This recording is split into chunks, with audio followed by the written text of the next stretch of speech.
Good morning, boys and girls. Welcome, welcome. How are we all doing? Howdy, howdy. Go away, TSM error notification. Good morning, Primal Walnut. Hola, welcome to you. Good morning, Roscoe Power. Welcome. It's Meister. I never know how to pronounce that name. I'm hoping that's correct. Good morning to you, Coffee Club. Shout out to you all. How are we all doing today? This is a big day in the World of Warcraft day, isn't it? Big day today. Well, big day if you happen to play in the NA, of course. You speaking languages today? Buenos dias. I can speak all of the languages, just not correctly. It's like I can play any musical instrument in the world, just very badly. That's my claim to fame, at least. Good morning to you all. Well, today, yes, if you happen to play in the NA, you are going to wake up to a reset and to have the Scourge invading. We, unfortunately, in the wrong side of the world, are going to have to wait until tomorrow to actually fight off the Scourge and go over to Icecrown and do some dailies and get some free, cheap and easy gear, kill some rares and do all the good stuff. Now, I've heard that there's actually 2 weeks worth of... that's it, I'd be a singer if it weren't for the voice. Yeah, exactly. Yeah. And I'd be a professional footballer if I didn't have 2 left feet, and yeah. I'd be a live streamer if I didn't have a face for radio. Oh dear. Oh well, forget that one. Yeah. We unfortunately are going to have to wait until tomorrow for the Scourge invasion over in the EU.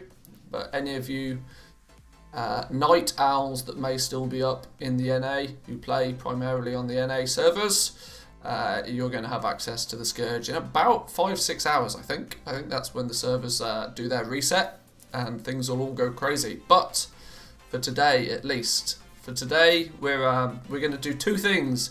We're going to wrap up a few bits and pieces, I think, on the beta. Now, I say that most days, but then something turns up out of the blue, which takes us down a detour, and we end up doing something completely that we didn't plan to do. But first and foremost, need more coffee to kick into gear. That's absolutely true. We need you, Manthieus. No need for more artistic venues. Hey, GG. Once again, I'm going to use you for my study time. Nice one, man. Do it. Do it. Limited edition, evening all. You may notice your name just down here somewhere, down there. I've made a few tweaks to the interface, highlighting our latest subscribers to the channel, and more importantly, no, not more importantly. That sounds bad. Additionally, our newest Coffee Club members. You are somewhat more important because you do mean that I can avoid things like egregious levels of clickbait to get views on my videos. But yes, Coffee Club, shout out if you want to join the morning Coffee Club, support the channel. You get your name down there, you get a little coffee cup icon next to your name in chat. And who knows, in the future there might be some other little extra perks that I'm able to offer. Yes, so we're going to wrap up a few things on the beta. A few things I want to sort of just somewhat finalise, really. I want to make sure that I've got all of the professions leveled up again on the beta. I don't know when Blizzard is going to take the beta away from us. It often happens that a week or 2 before the game actually goes live, they take the beta down. Now, they've not directly indicated that there's going to be a day for that to happen yet, or whether it will even happen at all. But I very much doubt that we'll be able to play the beta the day before Shadowlands launches, for example. So I imagine very, very soon we will lose access to the beta. Now, of course, they're going to leave it up for as long as they need feedback from people. But it does mean we're kind of at that point now where the beta's going to disappear very quickly. So things like my deep dives on all the professions is realistically the one thing I want to absolutely make sure I get out there as quick as possible. Perk hype, literally. Yep. Well, like I said, I like my when it comes to joining the channel is what YouTube calls it. Becoming a member is what YouTube calls it. I've thrown on the moniker of the Morning Coffee Club. my desire with my channel is always to offer everything that I have available for free. I don't wish to put any paywalls in front of anybody. But to those that do support me in a financial fashion, e.g. Patreon, e.g. joining the channel, I will try and get some little extra bonuses for you guys at some point. I just don't know exactly how to do it. I want to be able to offer a perk to you guys without it being considered like beneficial information. I don't want to have like my TSM paste bins locked behind a paywall or my spreadsheets locked behind a paywall. I don't want to use things that I have to offer as a way to sort of persuade you to give me money. I think that feels wrong. I feel if you want to support me, please feel free to support me, and I'm very thankful for it. But outside of that, I want to try and provide everything I can for free. It means that the guys that do support me in a fashion, and OnlyFans, well,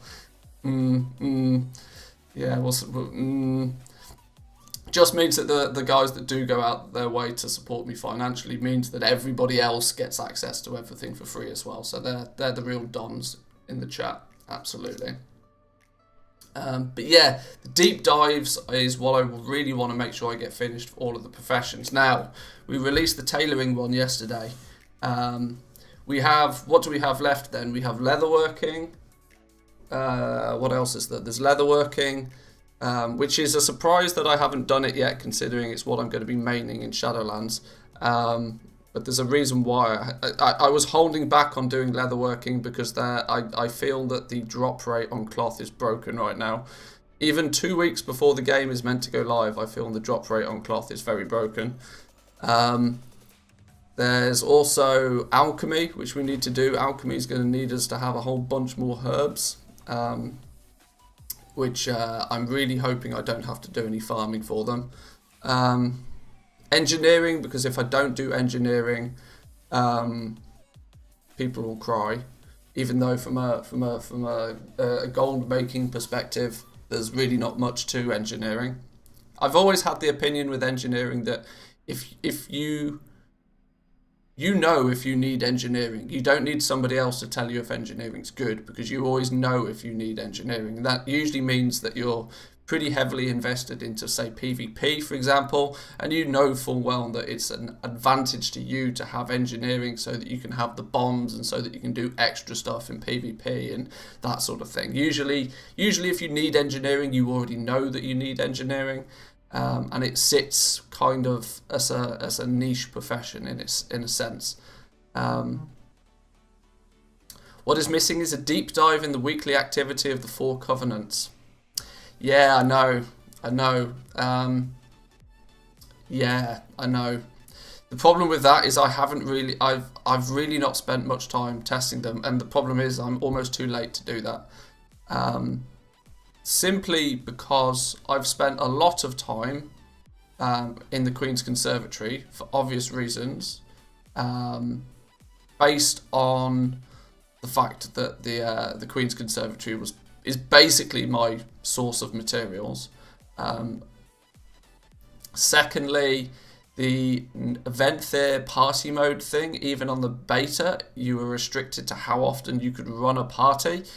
So I think I've only ever done it like twice, which doesn't really, doing something twice I don't think is enough to really have a sense of whether it's worthwhile. And if I'm honest, not sure if you made a video on which covenant is worth it for gold making or not. Yeah, this is what it comes down to. If I'm honest, I don't think choosing a covenant based on its ability to make gold is the right decision for you as a character. Maybe for your alts, yes, sure. If it's an alt, do whatever you want with it. But there are so many other factors in play to why you would choose your covenant. As like transmog reasons, just like, do you prefer the aesthetics of the zone more? Does that covenant offer you ability that ties in nicely with the class that you play? I always, as much as I focus heavily on gold making, I genuinely still think that gold making should always be the secondary activity for you. Even if you want to spend 8 hours a day gold making, you should still have your main focus on those 2 hours a day that you go raiding, for example. So I'm really trying to de-incentivize people to pick a covenant based on its gold making ability. And I equally think that for the most part, Blizzard has tried to balance it all out. Through each covenant, you can get somewhat of an equal way of obtaining the pets, the mounts. We know now that any items that drop from the covenants are purely cosmetic items. They're not. You can't get like bind on equip epics anymore. I know I did a video on that a while back, but they've changed all of those items to have the cosmetic tag on them. So realistically, if you want to make some passive extra gold, then yeah, go Night Fae, because the Guardian gives you a boatload of materials. That's realistically it. I don't think it's video worthy. But yeah, that's kind of my view on it. But yes, so today we're going to do a couple of things on the beta. We're going to wrap up a few things. We're going to level a couple of professions. I'm going to hopefully level up alchemy again, and we're going to level up hopefully engineering at the same time. Both of those are very material dependent, because I've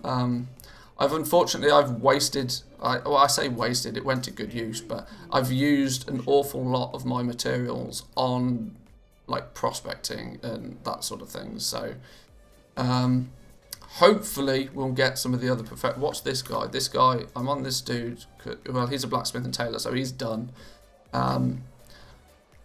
I was on this dude just to quickly look at what I needed to do to see if there was any possibility to get these Grim-Viled capes up to rank 3, so we could get a definitive answer on how much experience we need for each rank to make my little spreadsheet. Oh, my spreadsheet, that's what I should tell you guys about. You guys are very aware of my Shadowlands cheat sheet. I finished off doing some pretty big changes to it yesterday. So for example, if you download it, you can't see these are hidden. But I've now made changes to all of the base legendary item things again to make the sheet a little bit more user friendly. I'll go full screen for a minute. I'm fully aware that my camera's in the way. You'll have to just live with that for a moment. But what I've basically now done is I've made each, so there's one for tailoring, there's one for leatherworking, there's one for, there's two for leatherworking. I've split it down into gear, so cloth, leather, mail, plate, and then the rings and the necklace are on one sheet now.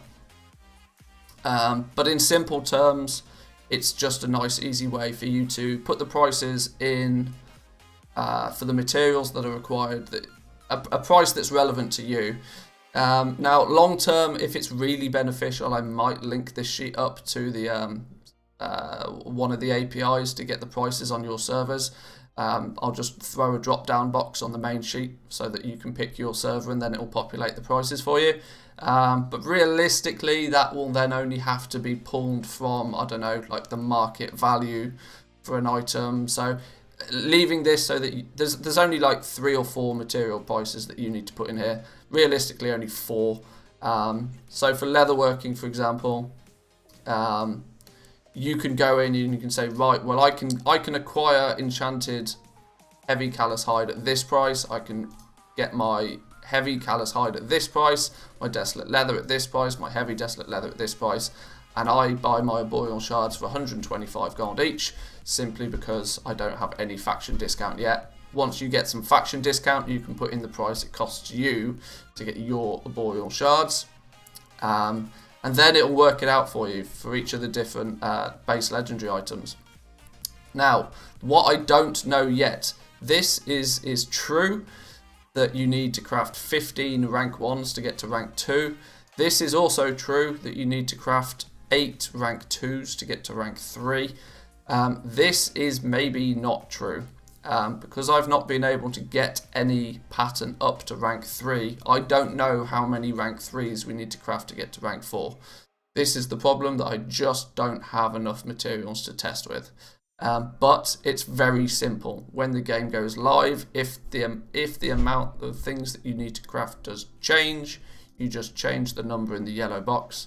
So if it turns out that you need to craft 10 rank 3s, you change that to 10 and the spreadsheet does it all for you. And then you can see what the cost is going to be to get to the different ranks. But my belief is it's probably going to only be 5 rank 3s that you're going to need to change. And that's my gut feeling at least, but who knows what it could actually be. But yeah, you can see, for example, the arm guards are traditionally, or bracers to give them their generic terminology, are usually considerably cheaper than some of the other base legendary items to craft now. Leatherworking, for example, it could be about 250,000 gold to get to rank 4, whereas if you were to try and level up, say, the helm, it could cost you as much as 400,000 gold. This is assuming the materials are all the same price, so that shows you the delta between the different items, that it could cost you 250k to get your bracers base legendary items up to rank 4, whereas it could be as much as 400k to get like the helm or the legs or the bigger pieces that typically have more stats on them.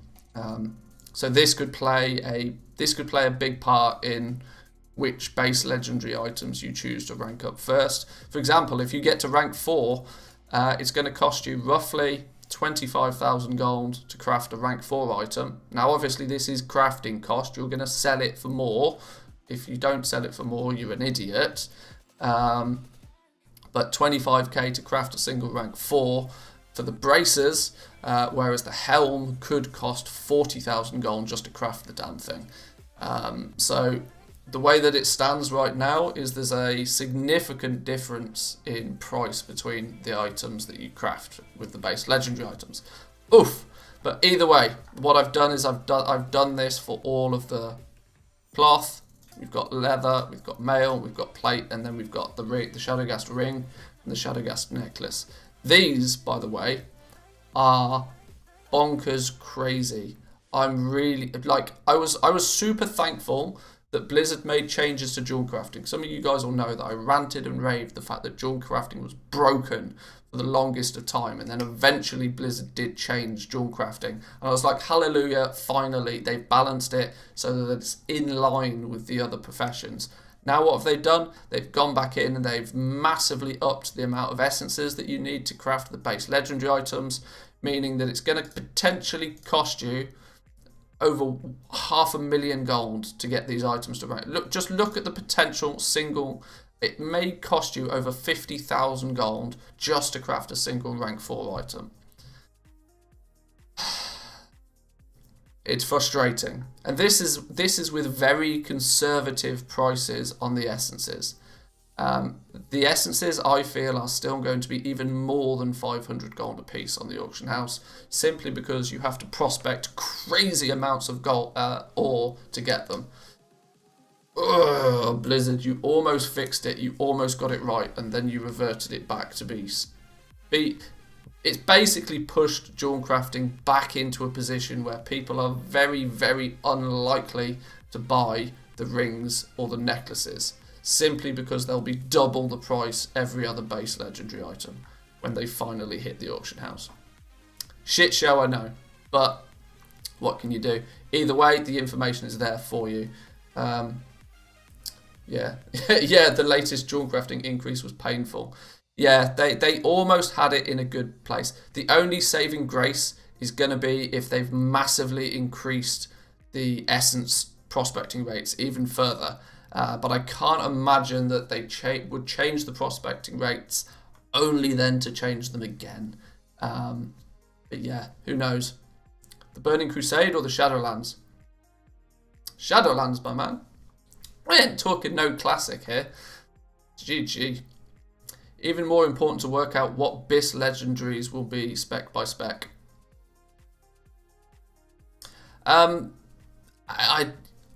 Yeah, if you really want to min-max, but But my honest opinion is if you're gonna attack the base legendary market, you're gonna want to go in hard.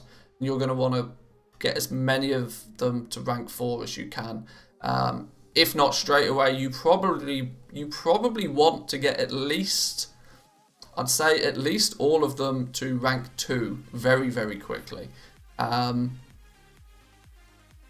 The advantage you've got is that you can craft rank 1s like instantly.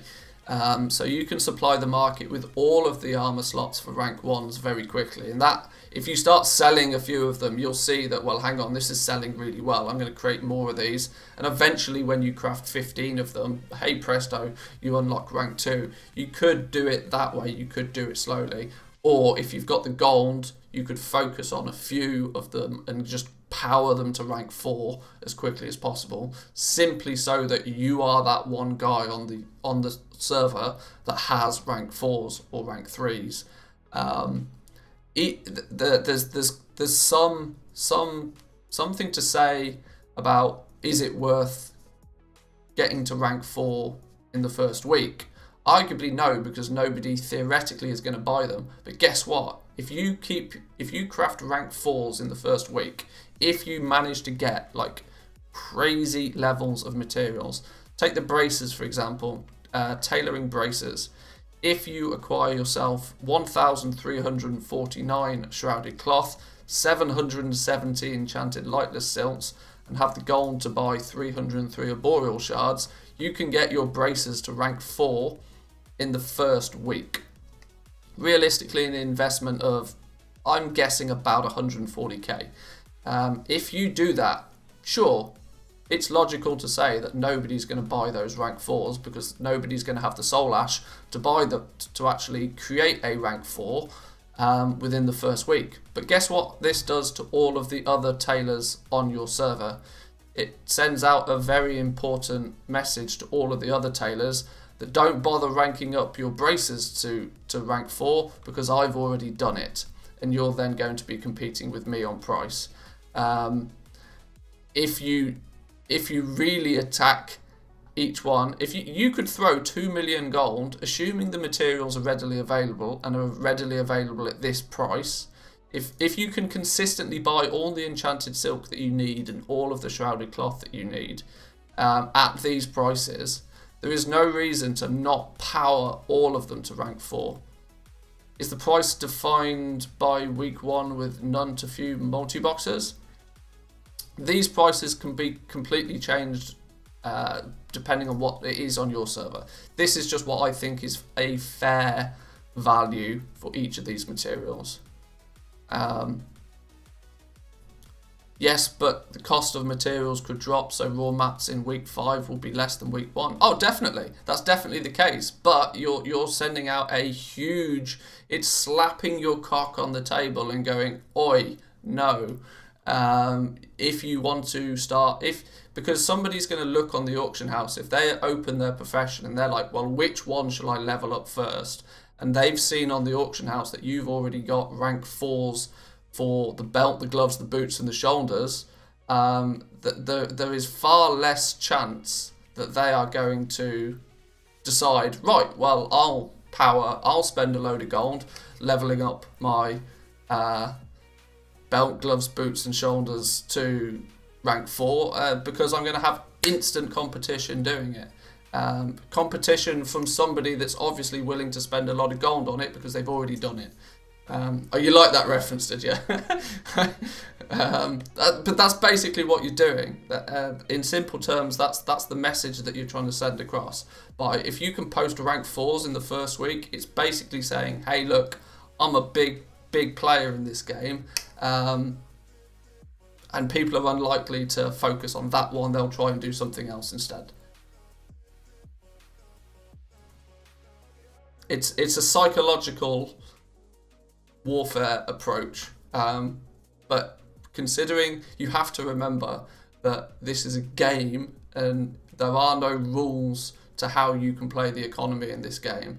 So this is why rich goblins get richer, and there's no rules in place to stop rich goblins from getting richer. This is exactly what I hope to do with jewel crafting. I really, really hope to be one of the first people on my server to get jewel crafting rank 4 Shadowghast rings and necks. Because if I do, yes, I'll have spent a lot of gold in doing it, but it's going to send a message out to all of the other jewel crafters that decide to do the same thing, which are slightly more casual in their approach, to say, well, you can try, but there's no point because I've already done it. I'll go with feeding the ego of these exact people by selling them the overpriced materials. Exactly, this is it. It feeds in, it creates it. This is exactly what creates an economy, which is good. But yes, let's get out of spreadsheet mode, because I'm going to entirely kill my stream if I turn this into another spreadsheet stream, as much as you guys might like it. But yes, that Shadowlands cheat sheet is there for you. You guys probably all have the link. If you don't, I'll throw it out to you. Copy. Here you go. Have a link. Feel free to use that. You can, if you save a copy locally, then you can go in and you can change it all yourself. If you just click on the link, you'll only have view access. But there you go. Use that sheet. Dominate your market. Whoa! What's happened to my bags? Why have my bags gone all teeny tiny? What's going on there? It's because I've got too many windows open on the UI. Right. Let's take all of these materials out because boys and girls, it may possibly be time to level up engineering. Dun dun dun. That's the plan.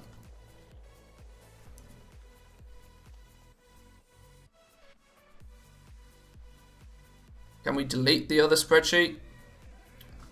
The problem I have is that I have no way to provide you with a system. I have no way of providing you with a spreadsheet that you can freely edit and use yourself, whilst also keeping it up to date. It does mean that if I do some updates to it, you are going to have to replace your old sheet with the new sheet. But considering Shadowlands isn't out yet, I can't imagine anybody's going to have heavily customized the sheet for their own personal use, because of course the game's not out yet. But yes, you would theoretically need to delete the old sheet and just save a new copy of the most up-to-date version. I'd be more than happy if somebody could tell me a better way of doing it, but for the most part, that's the only way I can see of doing it. So yeah, easy answer is you would need to delete the old one and make a copy of the new one. In your tailoring video, I saw you had a TSM group for Shadowlands BOEs. Will you share it? And do you think they will sell well, even if there are no more Warforged and Titanforged? Would be nice if you versioned them. Yeah, I could do. That probably would be sensible, wouldn't it?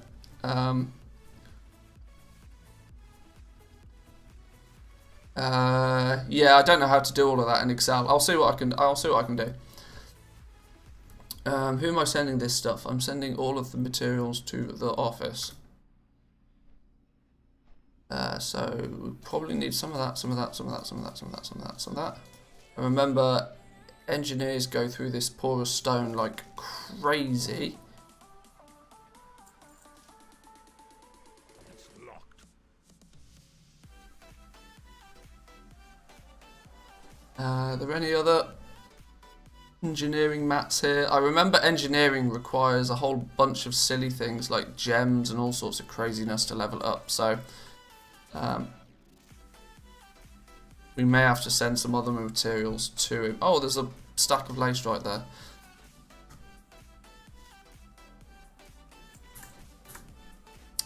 The group for the Shadowlands BOEs, I'm not entirely sure what you saw. Oh, yeah, I have a group that says World Drop BOEs. There's nothing in it yet because when I tried to create this group the other day, the item IDs for the new BOEs were not in the game yet, or at least TSM didn't recognise them, so I wasn't able to make the group for them yet. This was a work in progress, but yes, once again, absolutely. So as soon as it's done, you guys can have it.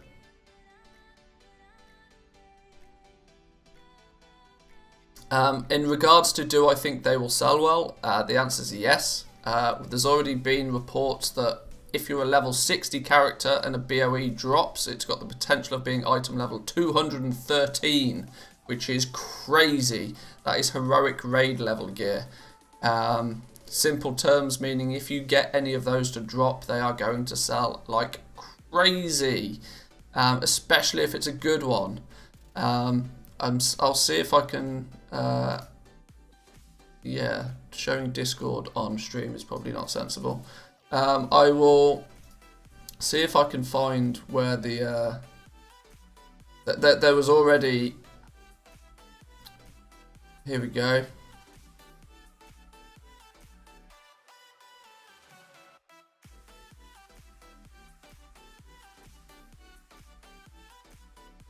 There we go, for example. 213. This is on the WoW Economy subreddit right now.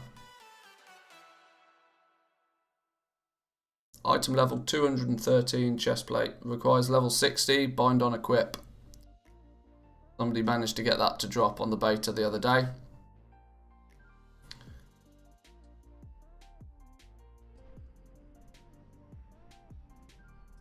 So although, yes, they've removed Warforging and Titan Forging, it does appear that they have a scale of item level that they will drop at. Meaning that if you are not level 60, if you get a BOE to drop whilst you are leveling, in all likelihood, it could be anywhere from item level 151 up to, and potentially even further than item 213. Now, I'm not going to smash my face against a keyboard and do that much farming on the beta just to try and get some BOE epics to drop. But once the game goes live, we'll see for definite exactly what the case is.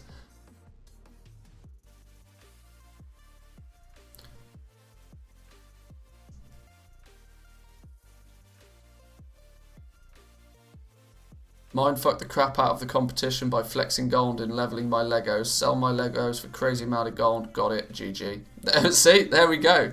That's it. Flex those little goblin arms, and pull a big golden rabbit out the hat. I was going to make a different analogy that was even more crude then, but I won't do. This dude is our engineer. If there's a nice place where I can farm humanoids with a 2x4 hyperspawn, I will be there 24/7. I've not found any amazing places for hyperspawning. There are definitely some. If you follow my Twitter, twitter.com/Manthieus, you can see that bloody corner, this corner here, look. You can see that I was doing a little bit of testing yesterday. Unfortunately, when you're just one character running around, it's very, very difficult to even determine whether something is a hyperspawn or not. Because yes, you can find mobs that respawn quickly, but do they hyperspawn? And that's the question. Because 2x4s don't really work unless you can force a hyperspawn. You found one in Ardenweld. Well, the other difficulty with the one specific one that everybody knows about in Ardenweld already, being this bonus objective here, the Wild Hunt. The main mobs there, the hyperspawn, don't have a loot table anymore. Their loot table's gone. So that's somewhat been soft nerfed. There are still mobs around there that do drop loot, so it's not a hard nerf. But this one, yes, has already been kiboshed. Dunzo. I need to get closer. But right, let's potentially take a look at just, you know. to not only the patterns, but the leveling experience has apparently changed with engineering, and the amount of materials that you need. If you remember last time we did this, we had to go through just crazy, absolutely crazy amounts of porous stone, which hopefully this time will not be the case.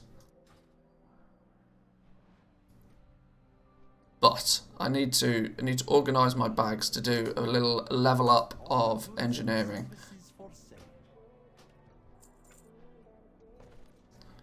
So we are going to need, let's have a look.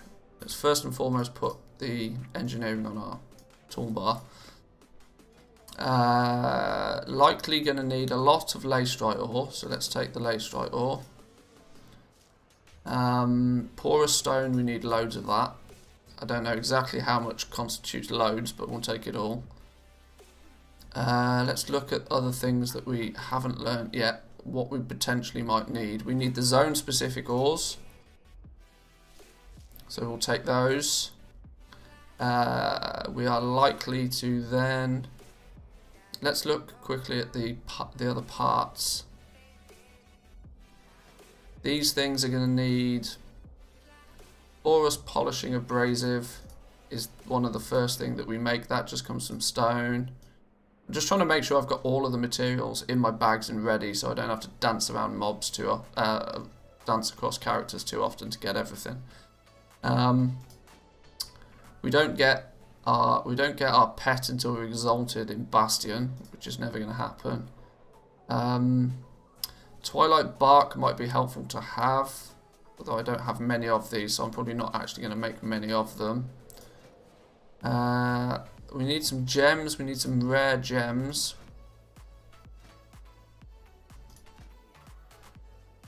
Regular ore, we've got that. So I think I just need to send desolate leather. Well, we've definitely got some of that. We may or may not actually craft any of those. Shrouded cloth, we might need some. I think we do make some goggles at some point, and if we get to the point where we make the goggles, we'll just use the desolate leather and the bones that we've got. But even still, we do need some. We need some gems. It might be worthwhile getting some shrouded cloth on this character just in case as well. Oh, sacred shards. That's an odd one.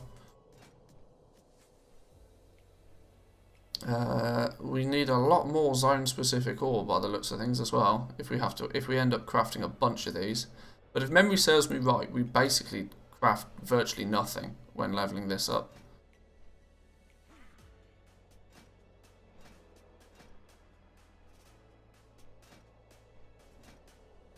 Right, yeah. So some more gems and some more zone-specific ores, and we should be good to go. Good to go. Where's the mailbox at? You're here. Let's log out and go on to our Jewel Crafter then, which is going to be... Who's our Jewel Crafter nowadays? It's this dude. He should have, hopefully, some zone-specific ore and possibly some gems. Now in second lockdown, I can watch you stream. Yeah, there's a silver lining to every global shit show. This dude probably needs to go to the bank.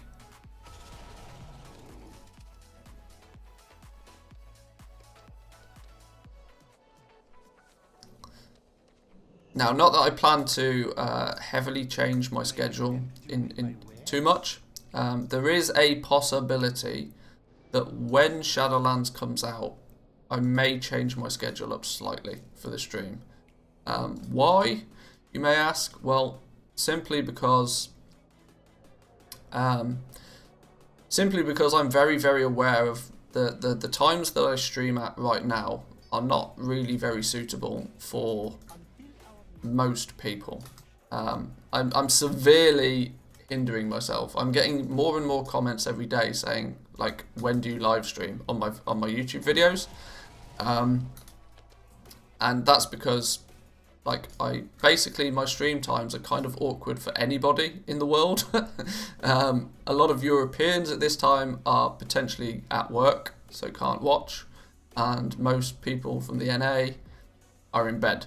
So it's the streaming at the time I do is not really a sensible streaming time or potential, channel growth. So maybe when Shadowlands comes out, I may switch it to evening streams for a small period of time. I don't want to do evening streams long term though, because if I do that, I will never see the wife, And the wife boss is an undefeatable boss on Mythic difficulty. So, who am I sending these to? I'm sending these to the office. Yeah, I'm East Coast NA and it's 4:40 AM here right now. Yeah, there we go. I'm very aware that my stream times do not sync up nicely with most people.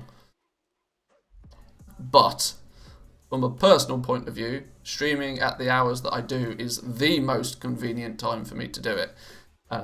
Because it's in the morning for me, so at least once my coffee kicks in, I'm nice and fresh and alive. And I tend to do my live streaming when the wife is doing her work, so that we have the evenings to spend, as a couple. And then we quite frequently will be away at the weekend, so this is why I stream when I do. Which character am I meant to be going on? I'm talking... I have typical man problems of I can't talk and do something else at the same time. This dude, the office. What's the rough estimation for leveling all of the legendaries from one profession? 2 to 3 mil. Just move to America. Your morning streams will be great for the EU. Yeah, but that means having to live in America. And that's not something I want to do, unfortunately. Right, now we should have plenty of materials.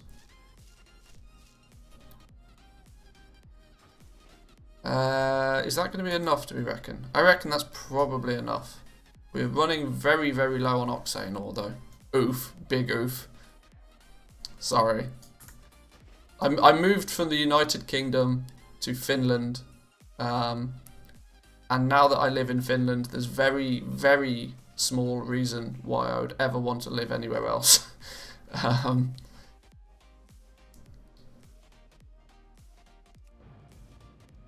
Yeah. When you move to what is arguably considered the happiest country in the world, there's not really much reason to go anywhere else. Why did I come to this dude? Oh, I know why I came to this dude. I need to go and get some more materials at the bank. Lol, you don't want to live here. Well, that sounds like that sounds very much like somebody that is not a fan of living where they live in the first place as well.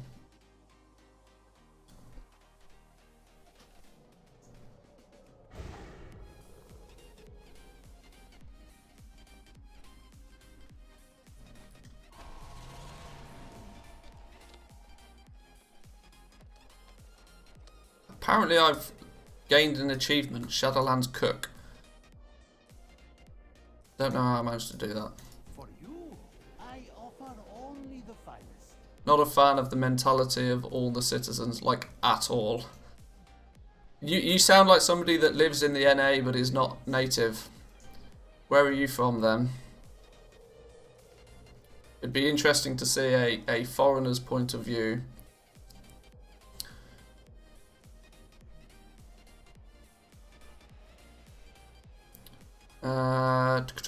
What am I looking for? Why did I come looking? I'm from here, I just have a brain. Okay. Okay. Fair point. Why was I even on this character? What was the material that I was lacking that I wanted more of? It was zone specific ores, wasn't it? So Sinvir, Phaedrum, Oxane, and Solemn ore. And we might as well send over the stone and the extra lay strike because you never know, we might need it. And the shaded stone, because why not? And I said we could probably do with some shaded cloth, possibly, maybe. So, there we go.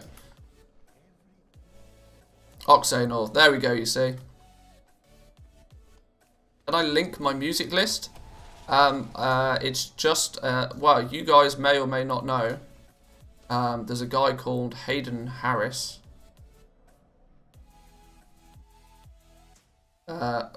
Hayden Harris. Harris Heller. I always get his name wrong. Harris Heller, who does YouTube videos and streams and primarily teaches other people how to grow on YouTube and grow live streams. He has his Stream Beats. This is literally just one of the Stream Beats playlists. Hey, we got sent some lightless silk. Nice one. The Stream Doctor. There we go.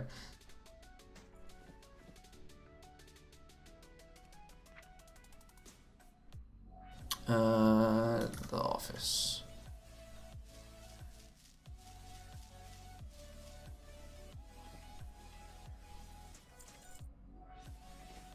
It's literally just the electronic, the EDM Stream Beats. It's really, if you've got Spotify, there you go. You can see Stream Beats EDM. Good old copyright-free music.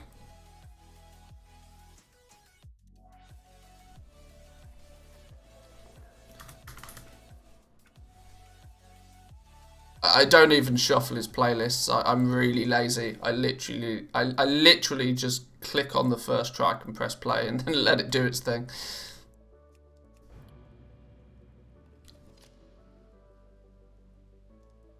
But it serves its purpose very, very well. It's nice background music. It's not overly thumpy. Yeah, it's just good background music. Hence why I use it in all my YouTube videos and everything. By the way, I got access to the other realms now, like 2 weeks before the release. Oh, okay. So they actually let you into the other side of the. Nice. Because it was the Torghast and Oribos and the Maw beta realms that you weren't allowed in, if I remember right.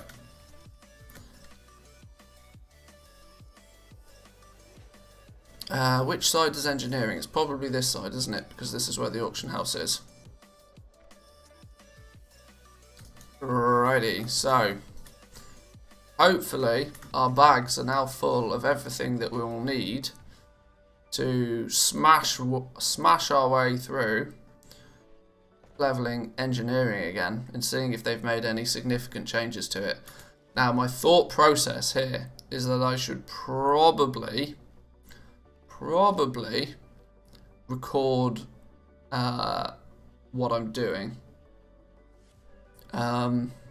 Since you guys may also have noticed in my Shadowlands cheat sheet, there is a tab right at the very end for profession leveling.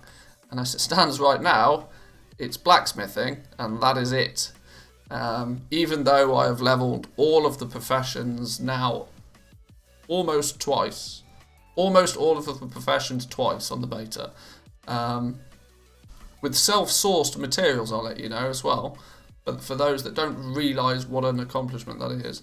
Am I honoured with Moldraxis? I never saw a working wormhole generator. Can you choose a zone? Oh, no, I'm not honoured with Moldraxis. None of my characters do I actually really play the beta with. They've all just been profession monkeys. I've only ever actually played the beta, like, to some degree on my dude that's also a herbalist and a miner. But even then, I don't think he's even honoured. Maybe I should jot down. Well, we'll see how it goes. We'll try and run through engineering at least once. As I have a sneaky feeling they've changed quite a lot in the leveling process. But g'day, the tuning patch is in. I mean, they do a tuning patch literally every week. Is there some new article on Wowhead, do we think? Best legendaries for all class in Raid and Mythic Plus. Shadowlands Legendary Guide now updated. Okay, that's it. That's potentially going to be an interesting read. Lot of classes got nerfed. Arcane Mage in Shadowlands. These are class-specific ones. Shadowlands beta class and spell hotfixes. So they've done a whole bunch more best covenants for all classes and in Raid and Mythic Plus. Shadowlands Covenant Guide now updated. Shadowlands beta hotfixes 11th, 6th of the 11th. That was 3 days ago. We've seen that one, that's for sure. This is the new stuff. Is it gonna be this one then? Yeah, this one is kind of big. But now they were hot patched in, not weekly, because it's now a release candidate. Tailoring got changed again, did it? Oh shit, the bed. Right, okay. This is another really good example of how I plan to do something and then something jumps in its way. Tailoring has changed a bit. Okay, right, well let's get to it. Cooking. Shadowlands Cook obtains 75 skill points in the Shadowlands category of cooking. Well, we already knew that because we leveled up cooking literally yesterday. We literally did that yesterday. Soulbind abilities, yeah, sure, whatever. Classes, yeah, sure, whatever. Anima powers, yeah, sure, whatever. Is 75 the max for cooking? Yes. Haha, okay, right. Oh, shit. Oh, no, this is just all... this looks fine. This looks fine. This, the Shadow Lace gear is... the Shadow Lace gear is... the level 60 leveling gear. I thought this needed to change anyway. Oh, they've really bumped them up. They've really bumped up the price of this stuff. Shrouded Cloth went from only using 6 pieces to needing 25. Lightless Silk went from 5 up to 10. So they've over doubled the crafting cost of these items. But it's only the Shadow Lace gear. That's literally only the level 60 Shadow Lace gear. Oh, that's nothing. That's just rebalancing. I thought they were really cheap anyway. You think archaeology will be removed after Shadowlands? I only did it for my Vial of the Sands, never touched it since then. Yeah, I don't think they'll remove it. They'll just leave it as it is. They've got no reason to change it. The only reason they may consider removing it completely is if every time they release a patch or a new expansion, that they have to then retroactively change things with archaeology. If they have to put added development time into something that is not used, then yes, they'll potentially get rid of it. But have I tested any of the soul binds that drop extra loot on kills? Some of them, they've all got an internal cooldown to them. You can't just mindlessly farm the bags. They've tweaked the internal cooldown a little bit. It's about 20 minutes. Roughly every 20-25 minutes, you'll randomly get one of the bags drop. There's not really much more testing that can be done on that. It's just, they are literally a nice added bonus. They're not farmable in any way, shape or form.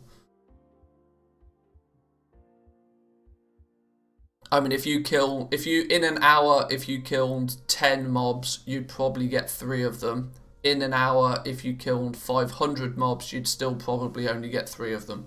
So, it's not much of a real thing that I wanted to go out of my way to test. So.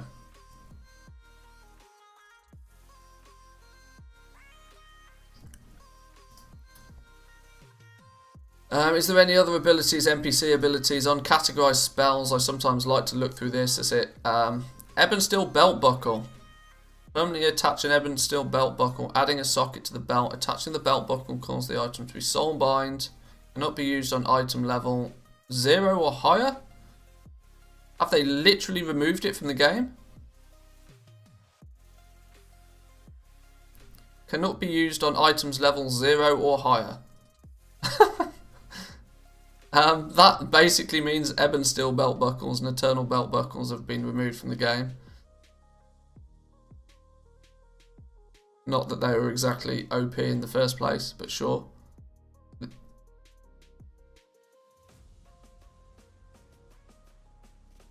Is there anything else here that stands out as something interesting? Probably not, but I'm not exactly reading. I'm literally just skimming.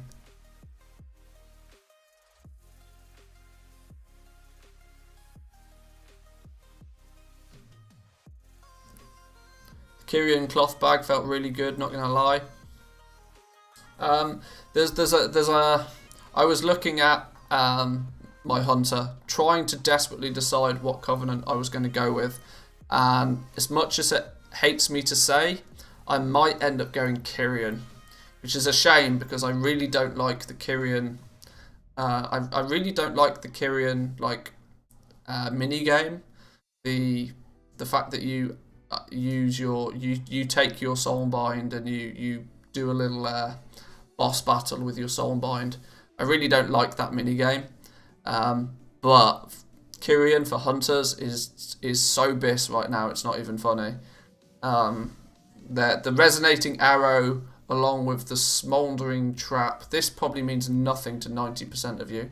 But the resonating arrow ability that allows you to place a zone where every mob in that zone takes I think it's gives you an extra 30% crit chance against them.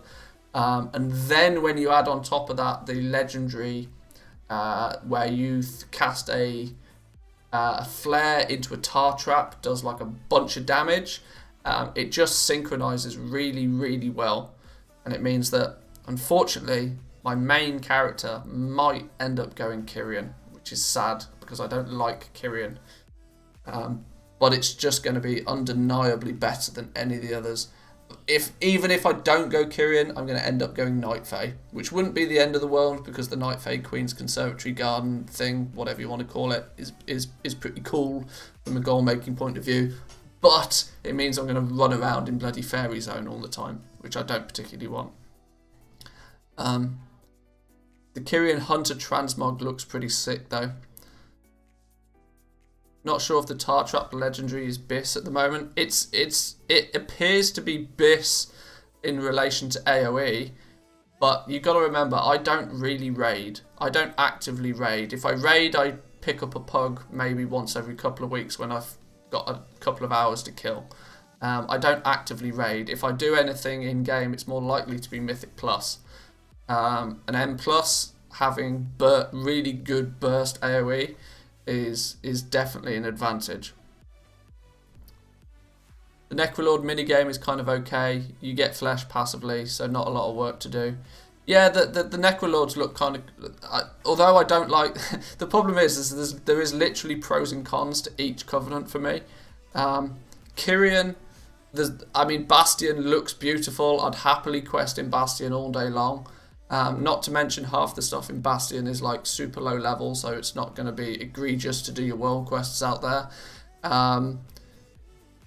The downside of Bastion for me is that the mini game is kind of not really my thing. Using your Soulbind to do some boss battles, it's kind of meh. It's definitely the most meh of all the 4 Covenants mini games, which is a shame. So there's kind of 6 of one, half dozen of another with the Kyrian. The Necrolords in Moldraxxus. I like the kind of bony sort of theme to it. The problem is the zone is terrible. I despise Moldraxxus. I really wouldn't enjoy having to spend a lot of time out there doing dailies and questing and all that sort of stuff.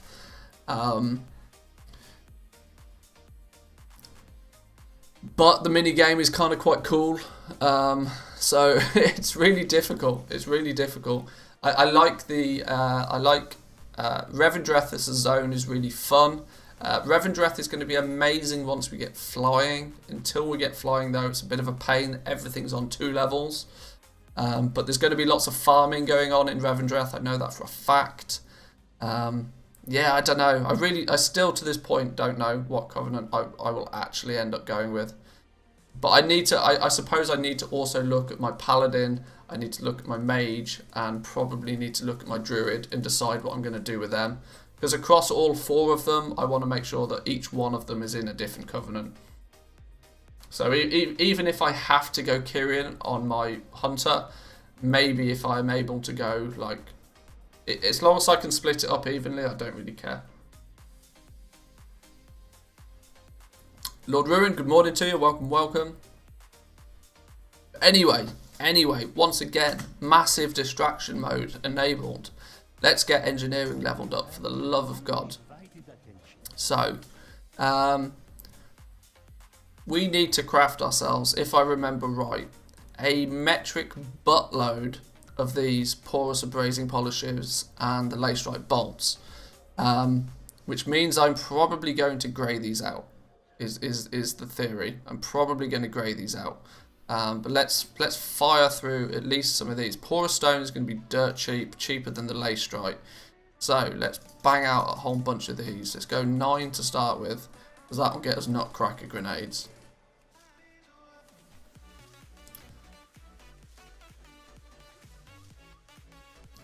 This is all in the all for the desire of doing a deep dive on engineering, simply because, hey, well, people want it, don't they?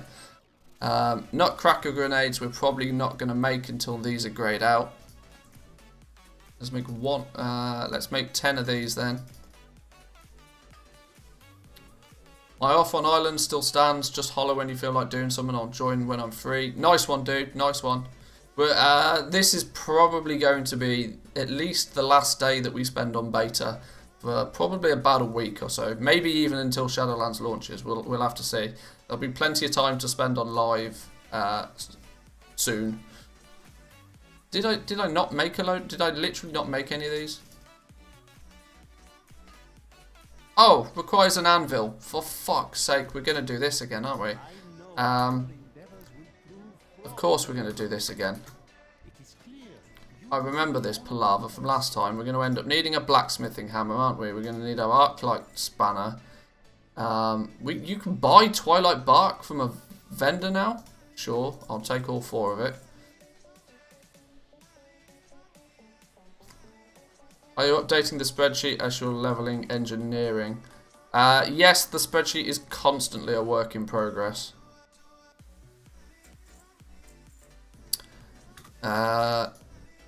What about the anvil? What's the anvil thing called, boys and girls? What the fuck is it called? Thermal anvil. Ah, jeez, there's none on the. How much dude? How much gold will you be entering into Shadowlands with? I've genuinely only got about 2 million gold, which is, from my point of view, is a sad face, because I definitely feel I need more. Yeah, there's no anvils on the bloody auction house. Of course there aren't. How did I do this last time?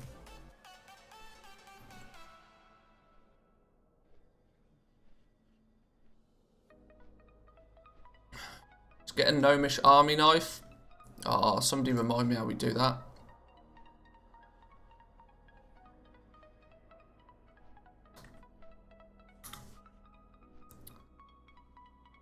Ultimate gnomish army knife.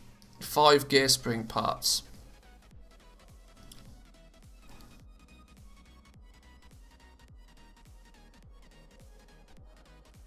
The question is, that's not easy to do on this actual character. Brain. What about the basic one? Even then, I need to level up engineering Northrend. Oh, Jesus. I think you sacrificed a goat to the mecha god. Sure. Okay.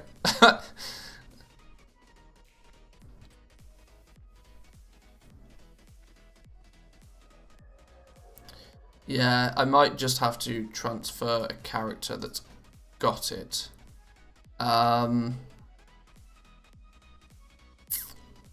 Brain think. I don't even think my engineer on live already has it. That's the stupid thing. I genuinely don't even think, because I just don't use engineering. And if I do, it's only for sky golems. What's the easy way around this? Easy way around this. I need. Okay, I got it. I got it. I'll do what I did last time. 5 minutes to craft it in the garrison. Is it really?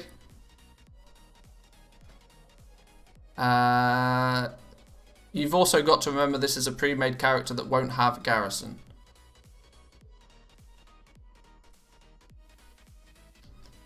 Yeah, retail auction house, transfer over, send it across.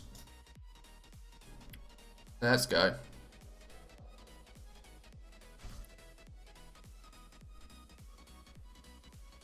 There is an anvil over there. There's literally an anvil over there, but I don't want to be standing over there. I want to be standing next to the trainer that's here. That's literally my dilemma right now. Who's gonna have? I even bought some of these on a character at some point, didn't I? Pissing hell, I can't remember who it was. Well, whatever. Maybe a good place to not leave all my characters. This was a tip that was given to me yesterday, and I will pass on to any of you. Before the servers go down, make sure you move your characters to a random location that's not in a main city, because once the Scourge invasion starts, you're going to want to protect yourself in some fashion. Oh, my bags are so full of shit right now. Holy Jesus. Not a problem. Can you tell I was leveling up my Missa Pandaria stuff?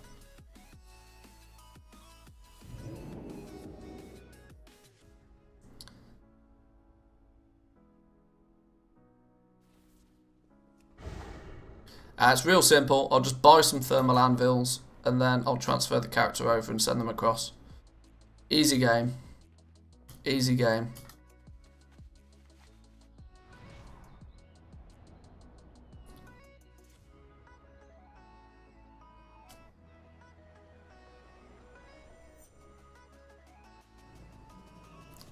Or just turn war mode off.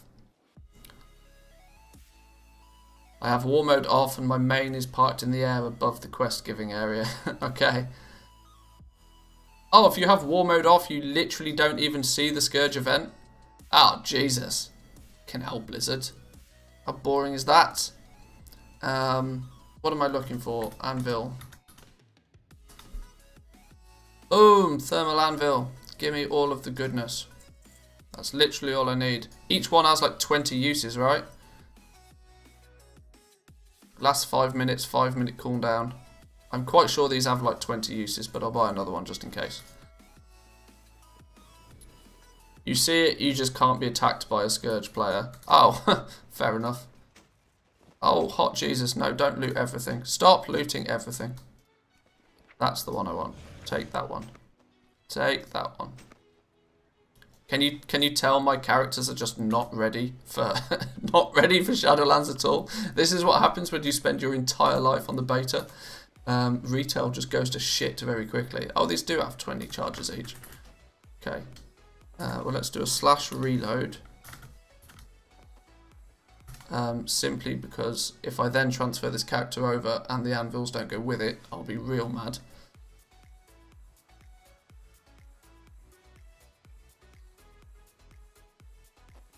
Right, now we can exit out of that. Now we can transfer that character over. Copy character, European characters. This dude, where is he? There. Oh, I already have him once. Oh, this is going to completely foobar everything up, isn't it?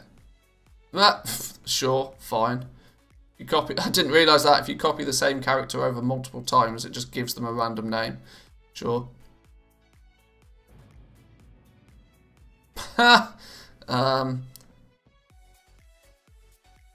Dude.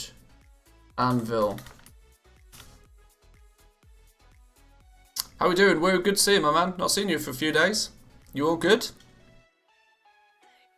Or have you just been lurking? Lurking.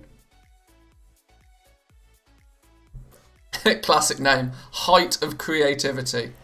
Absolute height of creativity. Add-ons. All. Disable all.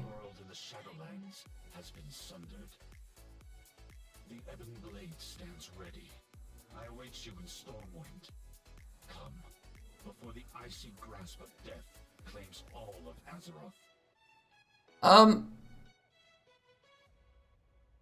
That was the introduction request to the. Can we do the Scourge invasion on the beta right now? I was expecting Anvil Boy. Ah, yes, that would have been the one, wouldn't it? Who am I sending this to? The office. Have an anvil. Go.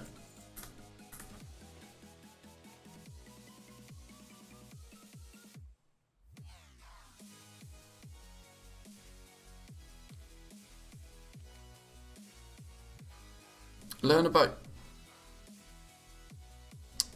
High Lord Bolvar, Fall Dragon, request your presence atop Icecrown Citadel. Meet him in Stormwind and I will take you to him. The Scourge invasion is already on is live on the beta apparently. Well, maybe that's what we're gonna do. Double level interesting. We'll get back to that. We'll definitely get back to that. Alas, we are goblins, not name artists. Exactly.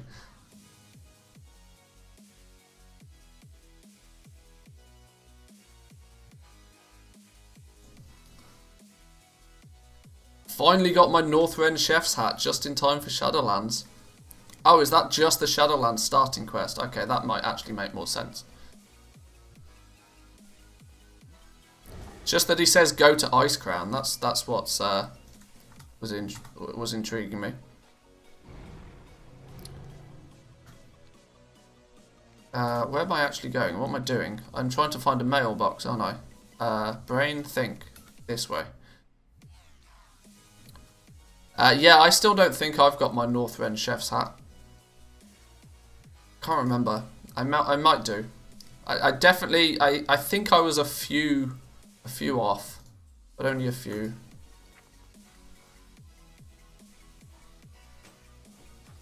Right. Now we should be good. I'm betting on being able to gear at least 3 characters completely with the Scourge event. All my 650s are freshly dinged 50s. I reckon that the event will get you pretty close to 100 in terms of item level. Right, throw down an anvil. Bang, there we go. Now we can create some shit. Let's get it on.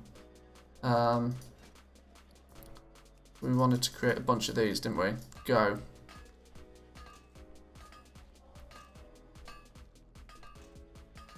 Now, I'm very aware that we probably need to craft a lot more of these, but...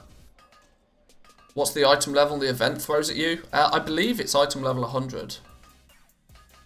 I'd be happy to get to 100 on my fresh alts. Well, that's been my plan. I've always wanted to... I wanted to go into Shadowlands with my alts at least item level 100. That basically means flipping World Quest gear I think is item level 100, so it's really not a big achievement. My main character, for example, has not even killed N'Zoth, I don't think, and is item level, I want to say 120 or something. So alts being item level 100 I think is fine.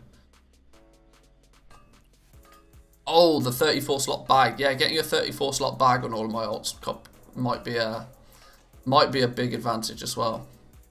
Yeah, that's probably a good shout.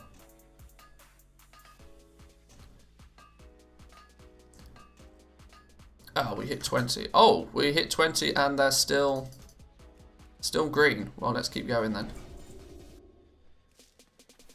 If I remember right, the 34 slot bags, they're unique equip. So you can only ever have one of them per character, but hey, it's 2 additional item slots, right? The only thing that might put me off it is a 32 slot bag is nice and square. A 34 slot bag is going to have 2 extra up here. That just simply my OCD might not allow that to be a thing. Then I might have to use Bagnon to to have all it as one big bag. I don't know. I don't know. That's why you get an add-on that combines them. Yeah. Yeah, I have 6 level 50s, 1 of each range class. Most are sitting around 50 at the moment, yeah. But my tokens are all going into the pet every week, so I'm going to be camping the bosses. Yeah, if that pet, I've not looked at it in great detail, but if that pet is unique to the event, I'm going to be stocking up on as many of those as I can physically get my hands on. Because even if they turn out to be dog shit for pet battles, if they're unique to the event, then you know full well that they will just do nothing but go up in value over time. I'm genuinely not paying any attention to how many materials this is costing me, which is a bad plan of action, but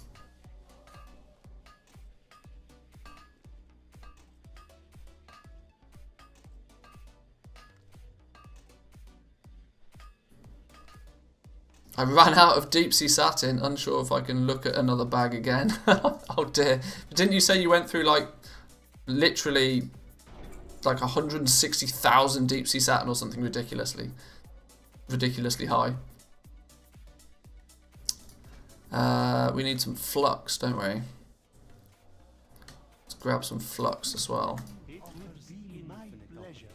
Let's just grab 100 of them. We'll probably need it. But let me focus just somewhat on leveling this. Parts are always going to be used eventually somewhere, so if we can get skill points for parts, I always prefer to make parts.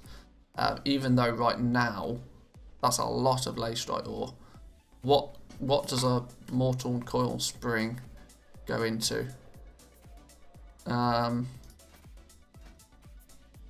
Do we use those in many things later on?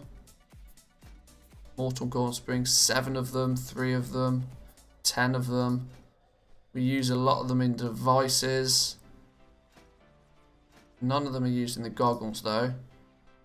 Worm-fed gear assemblies, we use a lot of them in the scopes. And then they're using... Okay, it's probably worthwhile making a bunch of these then all the same. What do we need for the worm-fed gear assemblies? We need machinist's oil. Oh, god damn. The vendor materials are off the charts with this. Let's just buy 100 of them. Oh, hot diggity, I've just realised I'm probably not going to have enough gold. Jesus. Right, we might end up not having enough gold to even pick up these last... Oh, Jesus. Whatever, we'll get there. Let's do 5 of these. Oh, yes, anvil, here you go. This is why I don't do engineering, because it just frustrates me from all angles. Sold over 500 bags so far. Nice. Over the weekend made 790k on bags. And just some random loose greens. Boom. Boom. I use 4 30-slot bags combined in a 10 by 14 grid. 34-slot bags will ruin it, or I'll need to make it 12 by 12. You see, it's not just me that thinks about these things. Literally having 2 additional bag slots here sounds... amazing, 2 additional bag slots, but it'll annoy the crap out of me that they won't be nice even squares. I already know that to be a thing.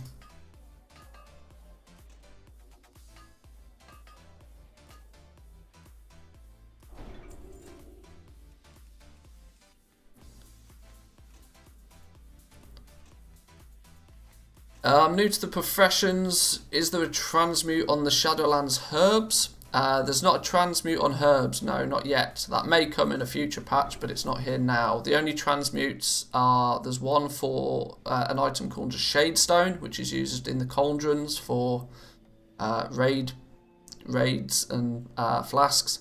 The other one is to make a Shadowghast ingot. Which is used by jewel crafters and blacksmiths for their base legendary items. But the big but there is blacksmiths can make them cheaper without a cooldown anyway. So realistically, I'd say alchemy doesn't have much in terms of transmutes. Not anything that's super attractive anyway. Crafting some of these up. 2 skill points each. Uses 4 lace strike, a bunch of bolts, a couple of mortal springs. This has got to be a solid. Although if we're going to use more of these anyway, once again we could or should probably just continue to churn through making these. See little reason not to, because we're going to use them anyway.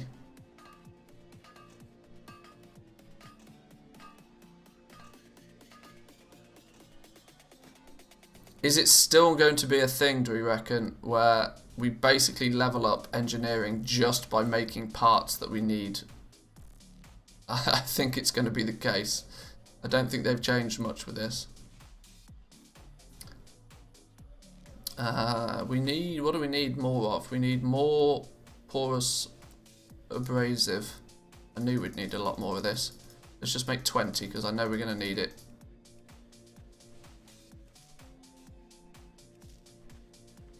So yeah, my choice to grey these polishing abrasives and lace strike bolts out to begin with was a wise move.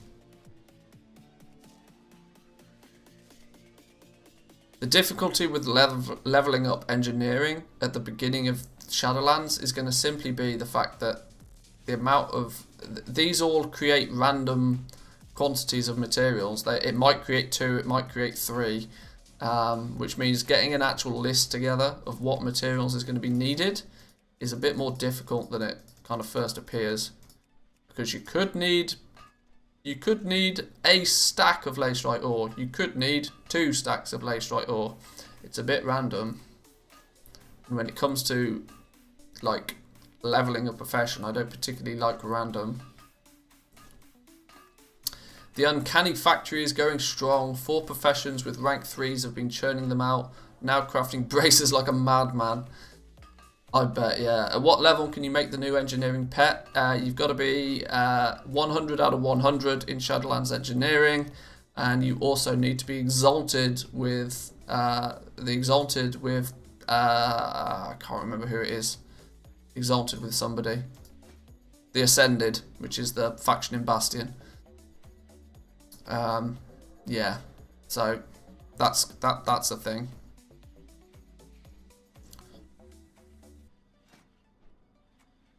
Let's make some more worm feds. We need some more worm feds, most probably.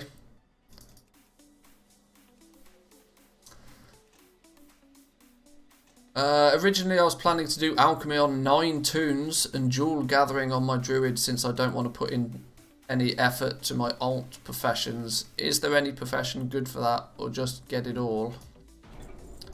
I think you commented on one of my videos yesterday.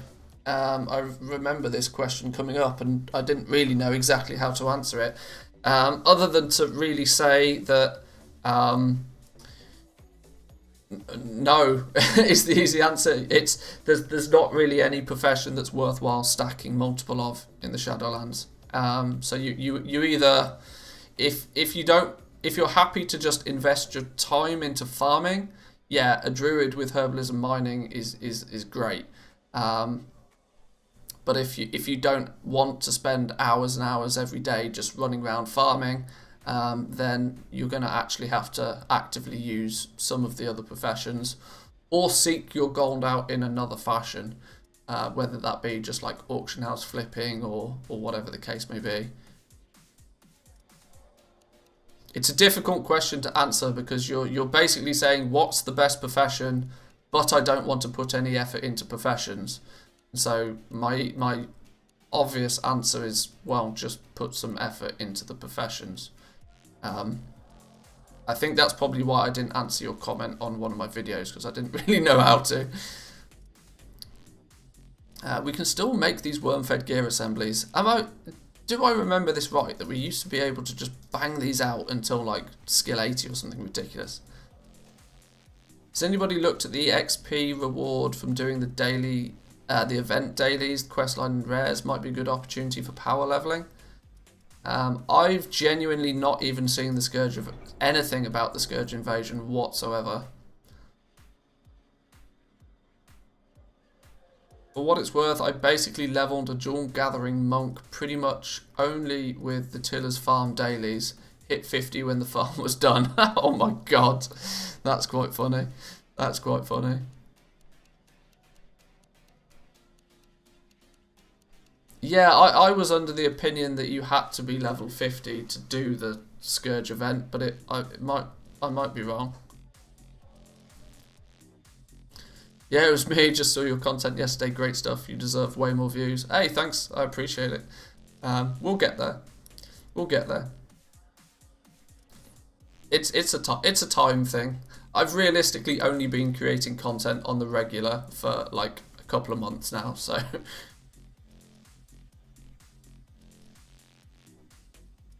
I mean, I'm not sure if you actually have to be level 50 to do the invasion and the stuff that comes with it. You might be able to be lower level. I'm not sure. Like I said, I've not tested it. It just seems somewhat logical to me, based on the fact that it drops item level 100 gear, that you should at least be level 50 to do it. But I don't know. Who knows?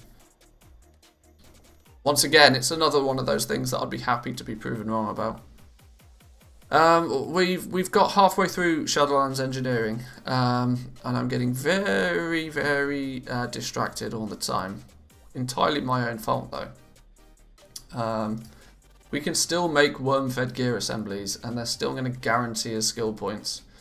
So I genuinely don't see any reason not to just continuously craft these.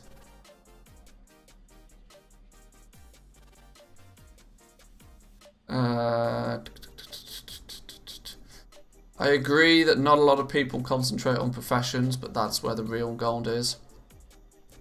Yeah, I have this mindset about making gold in World of Warcraft that farming is definitely your best route from an entry level point, in terms of that if you've got, say, between 0 gold and 250,000 gold, you realistically, to get that gold quickly and effectively, you're best off just going out and doing some farming. Trade some real life time in, go do some farming, and it'll pay off for you in a quick fashion. But once you've got X amount of gold, you should almost as quick as possible get on board with trying to level your professions, trying to start crafting some items.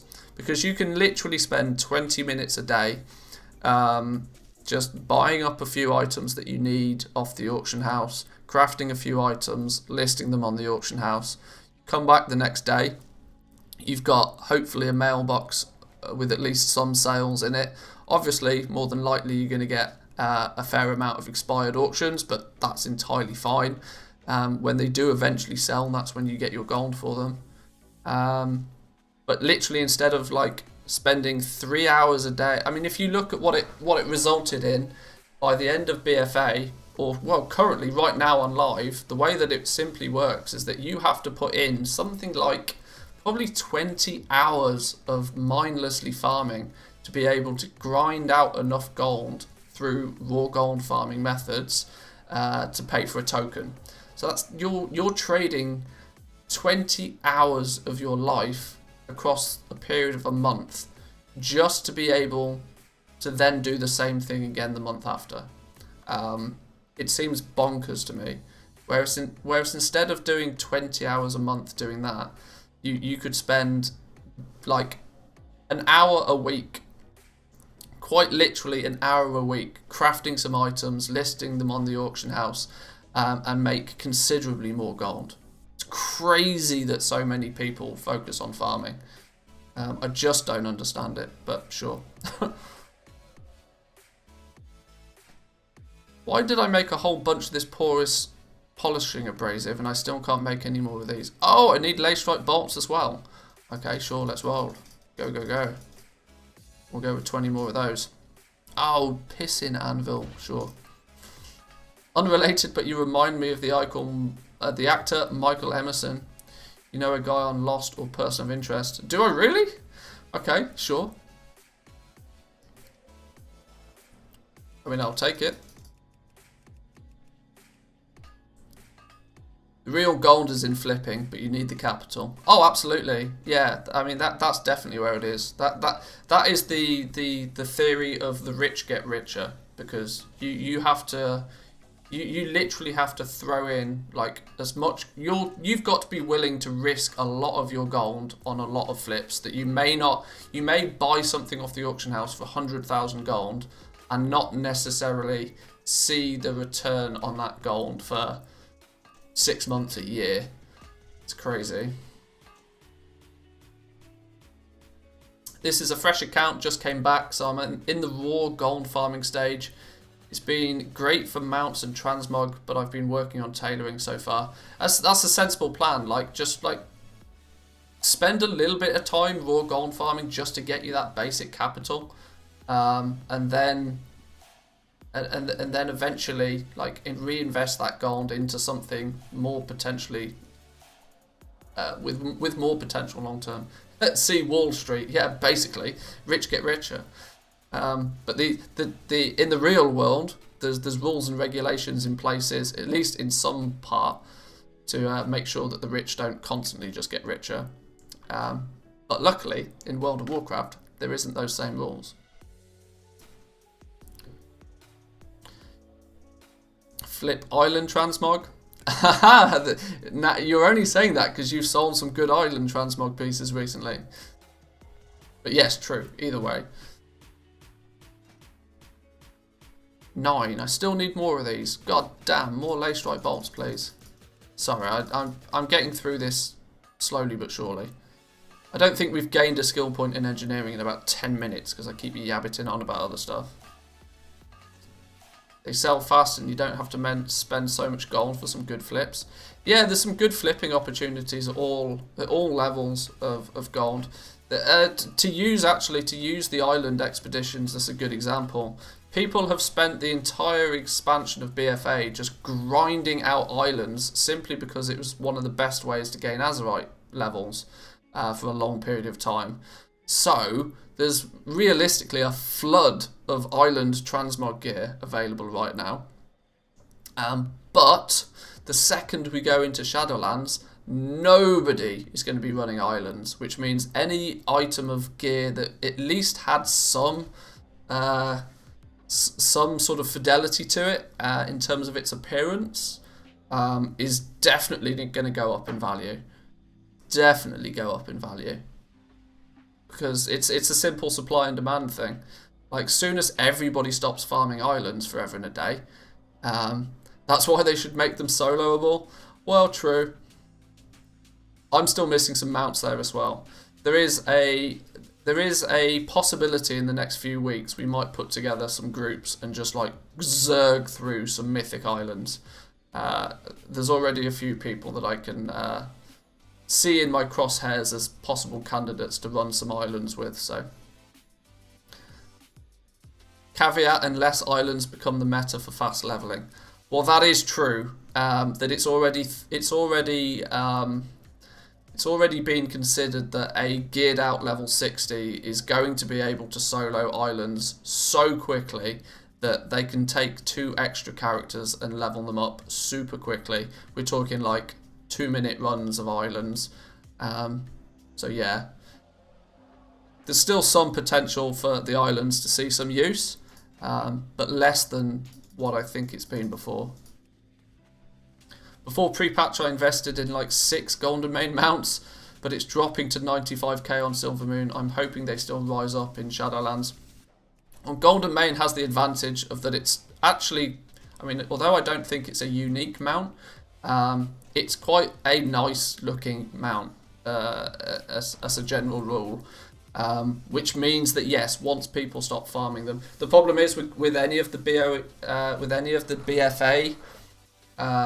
world drop mounts, we genuinely have no idea how many people have stashed away in banks and guild banks to know exactly what they're going to do in terms of price. But the theory still stands that people will stop farming them, and so eventually they may go up in price. But if there is just too many of them, and the fact they'll be out of the public eye for the most part, people may not necessarily feel the need to spend hundreds of thousands of gold on it when it's considered an old mount. It's really difficult to sort of analyze that one, to be honest. We're still getting points for these worm feds. This is bonkers. We've literally not... Have we crafted anything? I don't think we've crafted anything, have we? We've not crafted a single item. We've just made parts so far. This is madness. This is Sparta. Oh, god damn, every time.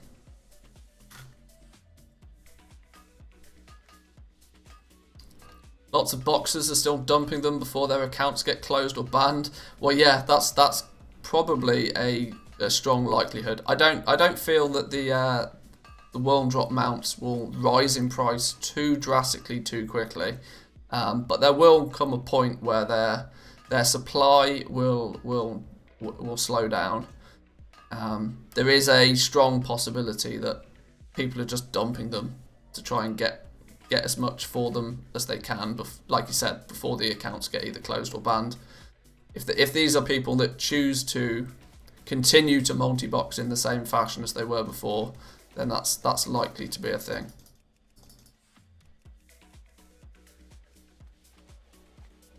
I've not been keeping track of quite how much of these porous polishing, abrasives and lace stripe bolts we've been making, but it feels like a lot.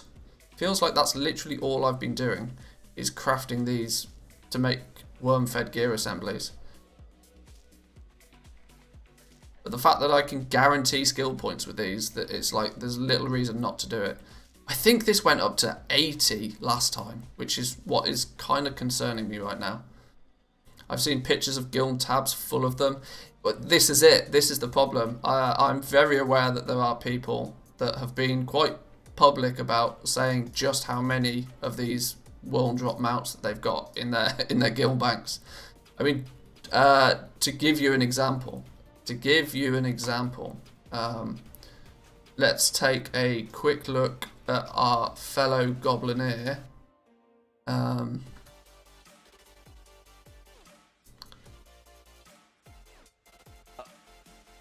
I'm going to show you a screenshot that proves something.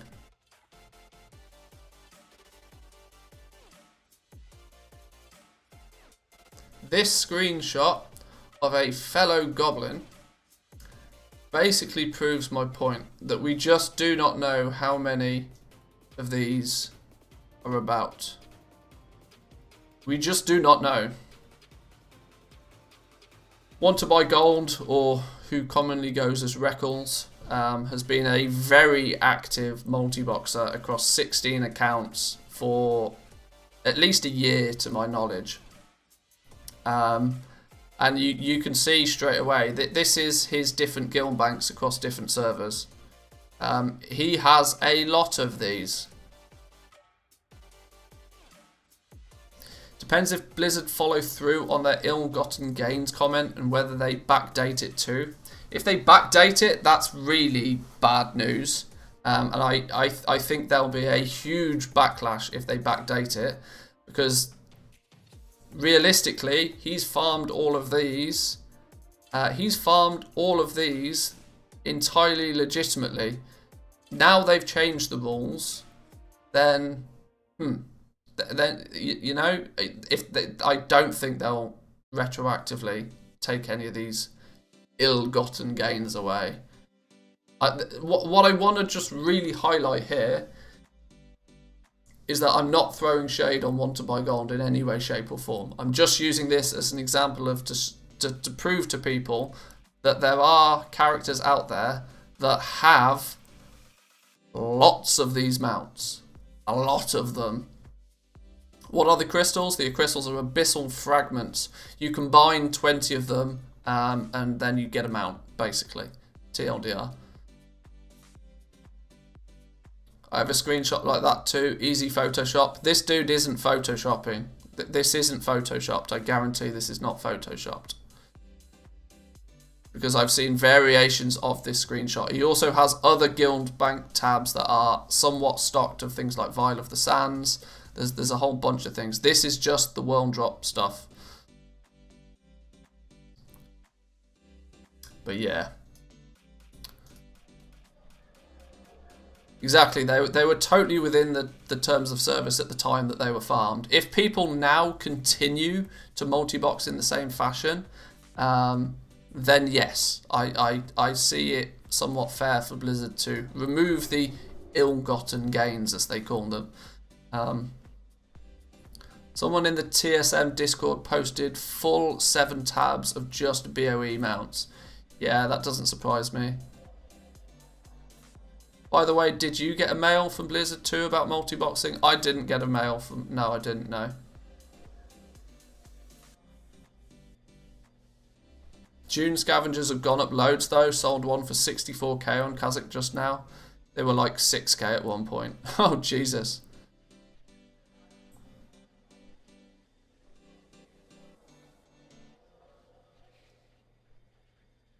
He also makes his living off multi-boxing friendly content. I don't think it's photo. I know for a fact that that's not photoshopped. I've seen him stream. I've seen his guild banks live on stream. Terrified Pack Mule is going for 500k now. I've also seen a guy stream live show his guild bank where he's got three full guild bank tabs full of Terrified Pack Mules. they're not rare. They're not rare in some cases. It just entirely depends whether you're on a server. This is the crazy thing. They'll be stupidly cheap on some servers and crazy expensive on others. It just depends if there's somebody on that server that is stockpiled a whole bunch of them.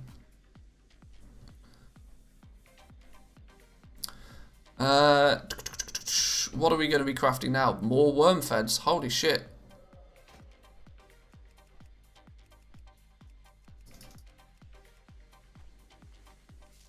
I'm creating these 20 at a time, and I'm still burning through them. Abyssal crystals have normalized back to their original price on my server. I made so much gold on abyssal crystals this expansion. Oh my days. Literally probably 20% of all of the gold I made this expansion was from abyssal crystals. I was selling them 20 at a time, 5 to 10k each for a long time.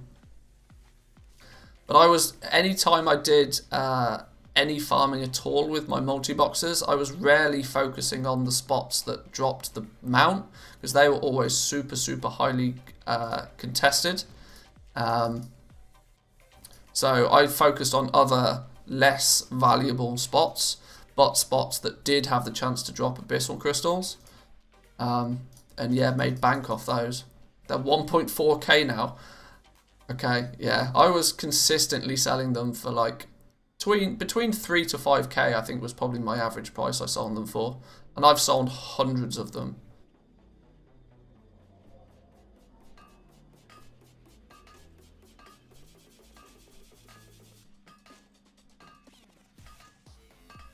Time to go sell pets where they're cheap. Yeah, possibly. Possibly.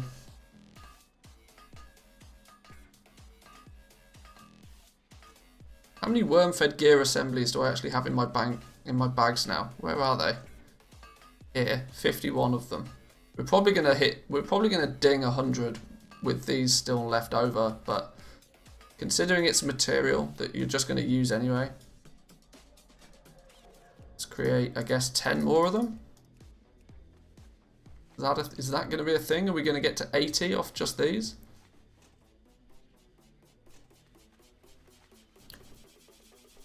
Aha, they've gone yellow. They've gone green.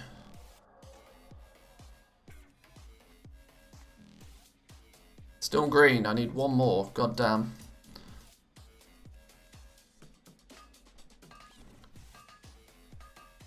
I'm curious how much the new pet is going to be listed for. Might just buy a whole load of them if the prices are what they were with the Legion pre-patch.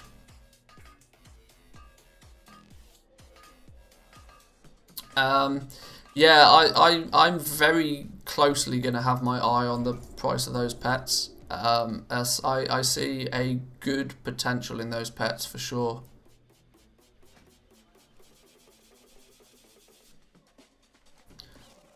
With the changes to cancel scans being throttled, is it better just to post transmog for 24 hours now instead of 48? I've never done... I do my utmost to avoid cancel scanning. Because cancel scanning is a bit... It's one of those... for me, it falls into the category of farming. It's a dump of your own personal time for often very little reward. Cancel scanning is kind of yeah, it's a catch. People who sit at the auction house cancel scanning all day forget that they're sat at the auction house cancel scanning all day, and that in alone means that they could or probably should be doing something more valuable with their time.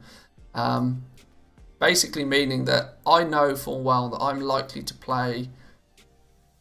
I'm likely to log on, and I play the game basically every day. And so because I know that, I only post anything for 24 hours. I never post for more than 24 hours. It keeps the auction house fees manageable, and it means if I do get heavily undercut in some areas, I'm not particularly concerned. I'll just sell it the next day.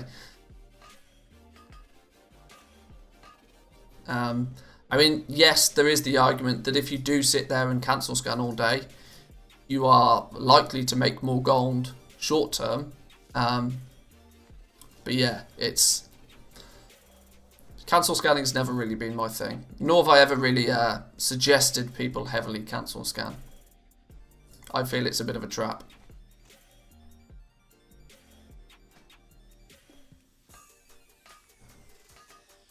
That's my thought process. Basically, if I post them for a short amount of time, I spend less time being undercut without spending the same time. Yeah, exactly. Yeah, you get it. You get it. You got it. Boom, 80. There we go. Now they finally grayed out.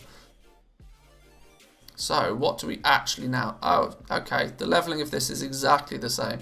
We now just make a few scopes. We make 5 scopes until we get the goggles, and then we make some goggles. I see. So we need, what do we need? We need more lace strike bolts. Who would have guessed it?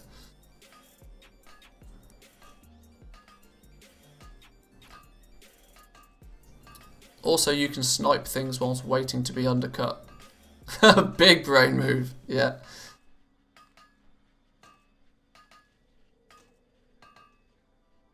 Definitely 200 IQ play right there. So let's make a couple of these. I don't think it matters which ones we make. They both only give 1 point each. We'll make 3 of these then. Of course it requires an anvil. You can still play the auction house. You're just not limited to cancel scanning every second. Yeah, exactly. If you're happy to like just sit at the auction house for a while, there is arguably much more beneficial things you could be doing than cancel scanning. Because every time you cancel scan and you cancel something and you post it back on the auction house, you're losing those deposit fees every time you do it. And most goblins go out of their way to limit the amount of deposit fees, or to limit the loss from deposit fees. And cancel scanning usually goes directly against that, in theory at least.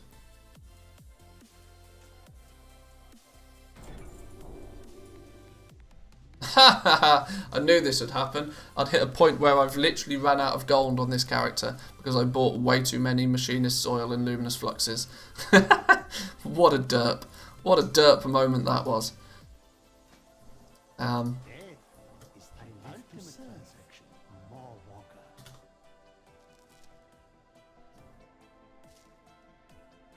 Right, I'll sell half of them back to the vendor at a loss.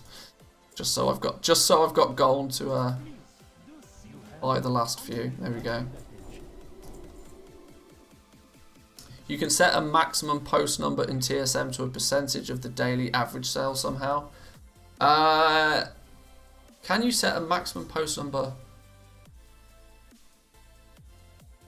Can you set a maximum post number in TSM to a percentage of the daily average sale somehow? Probably. That's Bilis Anixia level operation goblinry. Something that until I actually heavily get back into the live version of the game, I probably won't consider in much. But that yeah, you can reference the daily sold ratios. Yeah, you can do. We now need 15 points, so we just need to make 5 pairs of goggles, right? How's that make any sense? How does that make any sense, game? Why would I ever want to make 5 pairs of goggles to maximise this out? They're bind on pickup. Why would I ever want to make 5 pairs of them? That means I'm literally just instantly vendoring 4 of them. How dumb is this?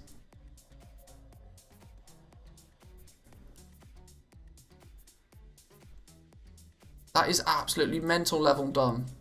If you want to cap out your engineering so that you can go and get your pet, because you need skill 100 to get the pet, and I equally think you need skill 100 to get the wormhole generator as well, then they're forcing you, well, not necessarily forcing you, because you could just make scopes instead. That's really odd. That feels really just I'm not the only one. That does make just no sense, does it? That you get 3 skill points for each of these, so they're arguably going to need to craft 5 of them to get the last 15 skill points. But because they're all bind on pickup, if you craft 5 of them, you are literally going to do nothing but vendor 4 of them. So you'd likely then have to make scopes instead to give yourself any chance of selling something. But I reckon these will probably go yellow or grey out very quickly. Well, let's try. For science, you know, for science. We need more lace strike bolts. There's a surprise.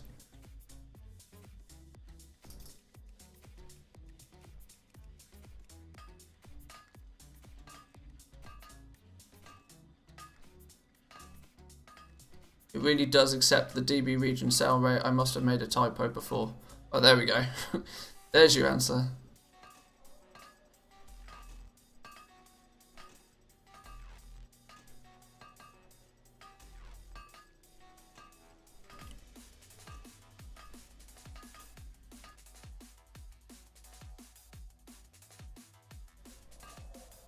Right, 6. That's 6 we can make. Let's make sure. I'd just make 1 of each of the goggles for the points, but then use them so that you get the transmog for them, but you're going to lose money doing that. Yeah. That's a potential. But let's make some more of these then. See if these go... Create 5 more of those. Oh, of course it needs a pissing anvil. Story of my life today. Let's go 5 of those.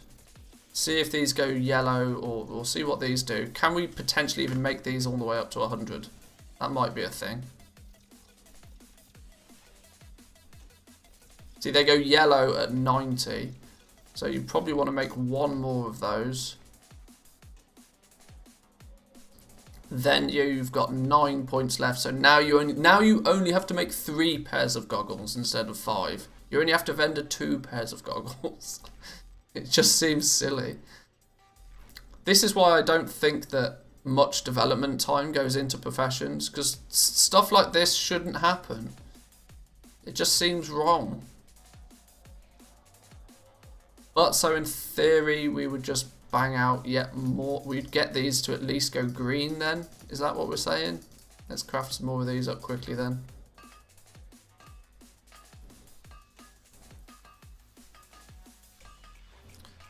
At least crafting the scopes, you can sell them. That's my theory with this. You might even want to try and push these as far as they go, simply because at least you can sell them.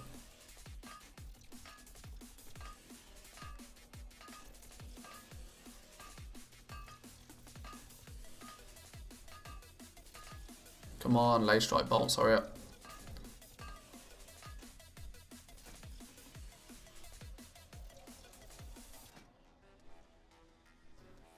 Do they use the same amount? One worm fed and a bunch of bolts. They do, yeah. I suppose at least this is using some of those worm feds that we crafted en masse earlier. I see they went green at 92, 93, 94, they're still green. That means they're going to go grey at 95. So if they go grey at 95, then we're still going to need to craft 2 sets of goggles to get to 100 still. Only if these are still green at 97, which I don't think will be a thing, would we do such. Then you could get to 97 on scopes and then just create your set of goggles to get to 100. But you watch. If I'm not going to continue to... Well, what, fuck it, let's just do it. I reckon these will go grey at 95 now. Almost guarantee it. And I don't have enough materials to do it. Genius. Genius!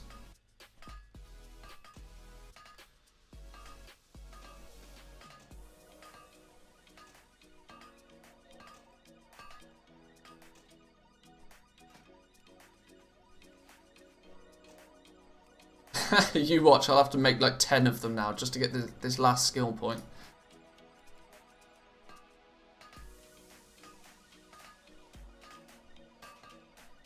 Yeah, engineering definitely still feels like one of the weirdest professions.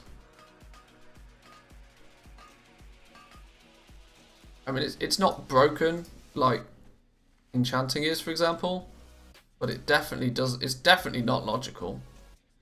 Ah, oh, for the love of... I'm trying to not use all my lacerite ore, as I need to do some prospecting of this. When are the Scourge coming to EU? Unfortunately, we don't get the Scourge in the EU until tomorrow. But the reset is like between 3 and 4 AM, I think it was for me. So it's a very, very early morning reset.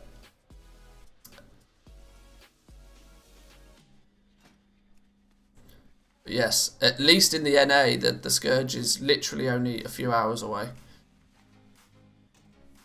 Oh, goddamn, come on, 95. I'm definitely not going to... Okay, I give up now. Whatever. Not going to get up at 4. Yeah, me neither. Me neither. Oh, now I need more lace strike bolts for these goddamn things.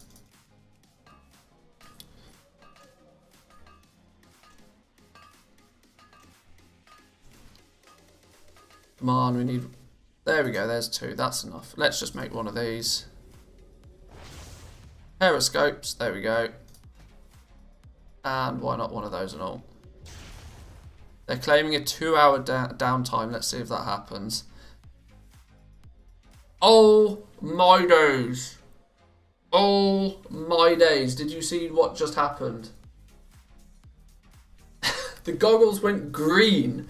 The goggles went green. So not only do they make you craft... they don't even stay orange until 100.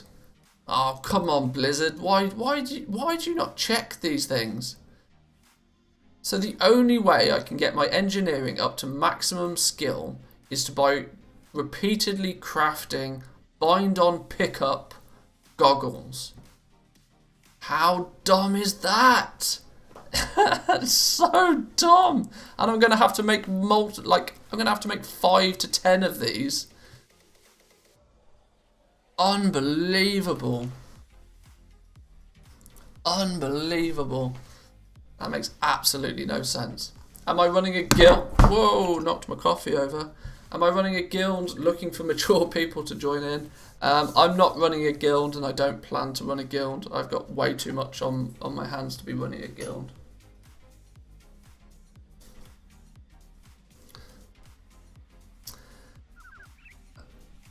Maybe there's another recipe out in the wild. Well, there are arguably other recipes in the wild.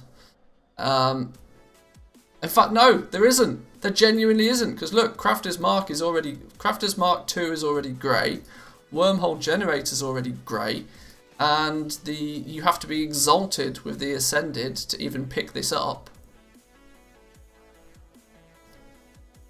Ah, Jesus. Well, leveling this to 100 can fuck right off. I'm not just continually crafting bind-on pickup goggles just to try and it's not even as if it goes yellow. I could potentially, these are green, I could potentially have to craft 10, 15 of these just to get to 100. Just be exalted, yeah. Wow. What a stupid game. Oh, I can't remember who brought it up yesterday, but we forgot to watch the Magni ASMR video. Oh, Jesus. Yeah, you're right, we did. I was hoping you'd have forgotten about that.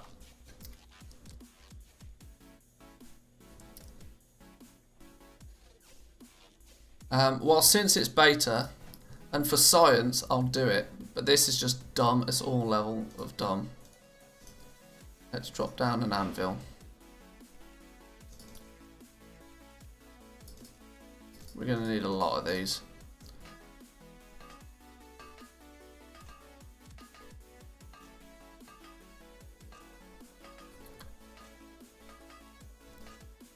And you know full well the reason that this is still a thing is because Blizzard have made it virtually impossible. They've made it almost impossible for people to test the professions on beta. Simply because they've not given us material vendors. They've given us vendors for everything else. But they've never given us a material vendor, which means all of these materials I've farmed up myself. The closest thing to a material vendor is cheat mode in the Queen's Conservatory, which is not exactly obvious to most players.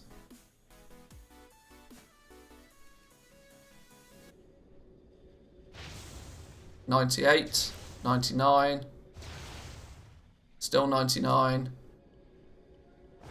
still $99, still $99. Every time we press this craft button, we are literally vendoring it. Boom, 100. What a dumb system. Okay, sure. And the player base on the beta are silly. 1 million gold for common thing. Yeah, this is it. People then post things on the auction house for gold cap. So it's like, well, nobody's got any chance. Make the goggles BOE. They'll never make the goggles BOE. They're too powerful if they're BOE.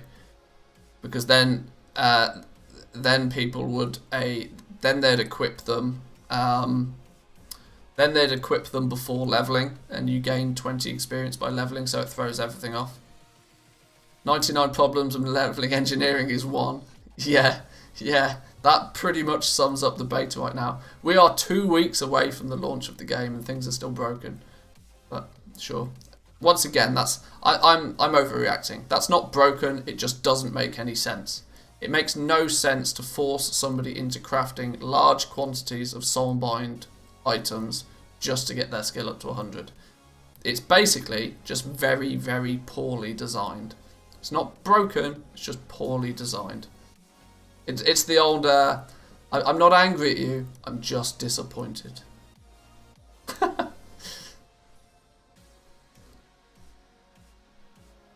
I leveled up Wrath of the Lich King engineering and Pandaria engineering. It was stupid back then too.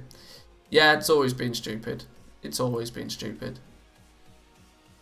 Ah, somebody commented, nice spreadsheet, by the way. You're very welcome. Very welcome. Right, well, there was engineering, leveled up at least. We had to do that. I felt somewhat it would be a... I'd feel a bit like a crook if I did a deep dive on engineering if I hadn't even leveled the profession up to max. But what can we say about engineering as a profession? Well, realistically, you've got some... realistically, you don't have to craft virtually anything until you get to the last 20 points, and then you have to craft a whole bunch of pointless stuff. But the actual things that you make as an engineer, you know if they're going to be beneficial to you. The belt attachments are kind of cool. They do different things. But you basically get a thorns buff. Allows you to turn invisible while out of combat. That's pretty bis. That's pretty powerful actually. For like, there's definitely some permanently attach a techno-magical reality distorter device to your belt, allowing you to turn invisible while out of combat. I mean, that's got such huge potential benefits for things like Mythic Plus, for like skipping packs. That's crazy good. 100% will have Engineer on my Mythic Plus Rogue just for the battle res. Yeah, exactly. Some things are super powerful. Electro Jump, permanently attach a techno-magical space-time folding device to your belt, allowing you to instantly teleport a short distance in a random direction. That's interesting.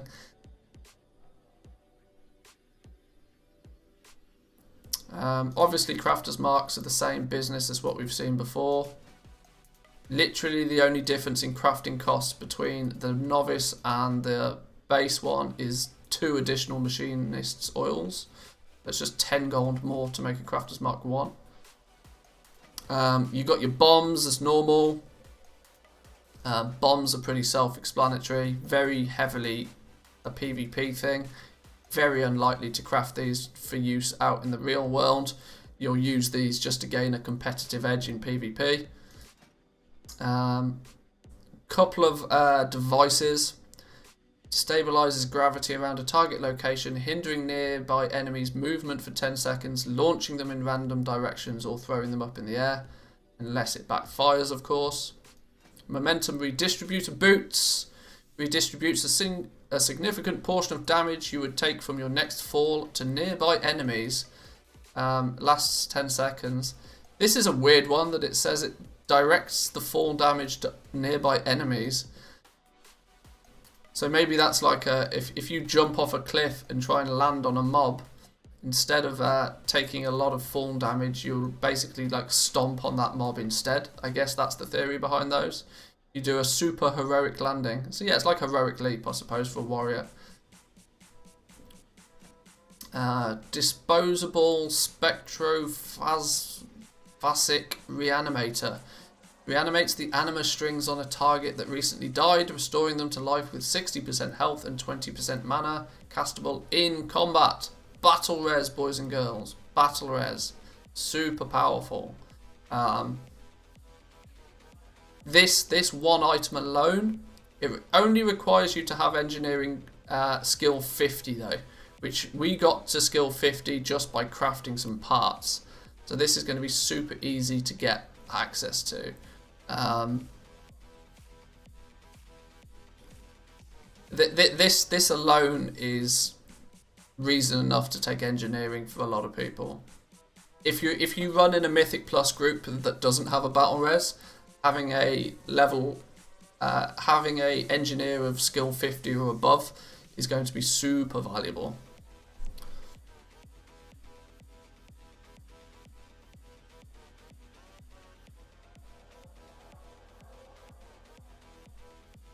I'm waiting for an engineering combat res that could kill the caster on backfire. Chance to backfire phasing the wrong strings on a target, resulting in a loss of vitality.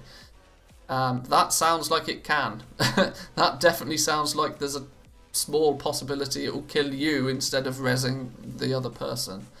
That's always the engineering way. There's always a phrase people use to describe that, isn't there? But there's a yin-yang effect. Sometimes it's going to be beneficial to you, sometimes it's going to slap you in the face. Then we have the Soul Trap. Place a containment device on the ground that, once armed, will activate when an enemy steps on it, banishing them for 1 minute. Simple trap. Approximately 1 in 20 times it will do it. Oh, okay, that's interesting. Soul Trap is a shout out to Ghostbusters. Any Ghostbusters fans will get the reference there. Then of course we have our goggles as an engineer. Increases your Shadowlands engineering by 20, allows you to look far in the distance. Oh, maybe then at 85 you craft your first pair of goggles.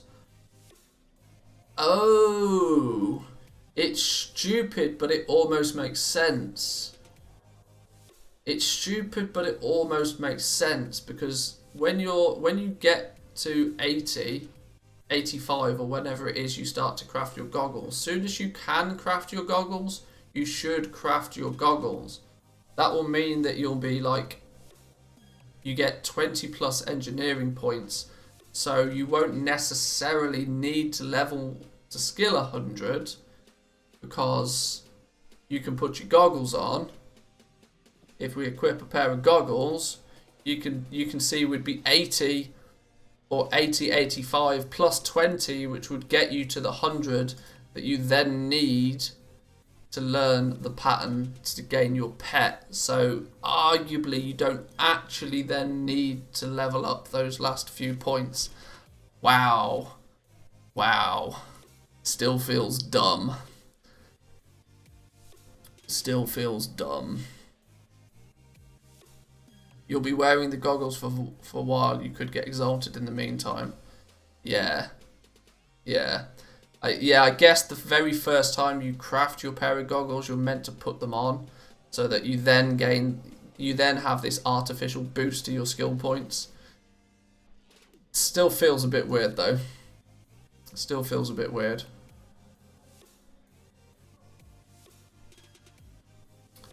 Are Darkmoon Firewater going to be usable in Shadowlands? Heard some people say they wouldn't work in Shadowlands zones.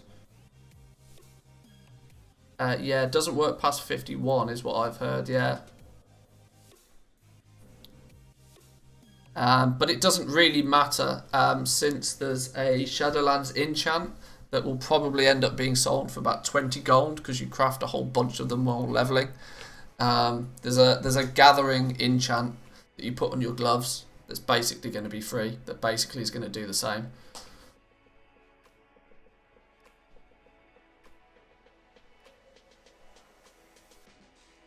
Can you try the looking far away, like Farsight?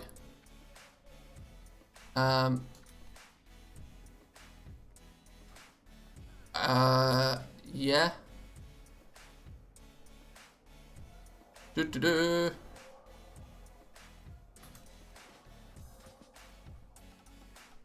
Whoa, it's really disorientating.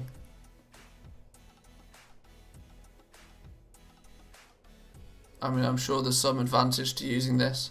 I'm not quite sure what it is.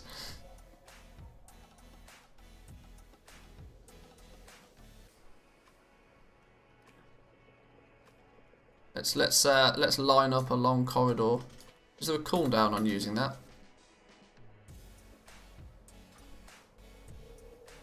Let's maybe go and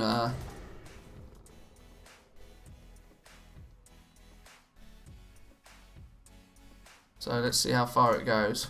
We stand right back here and we look at that doorway. It zooms us pretty far in. Pretty far in.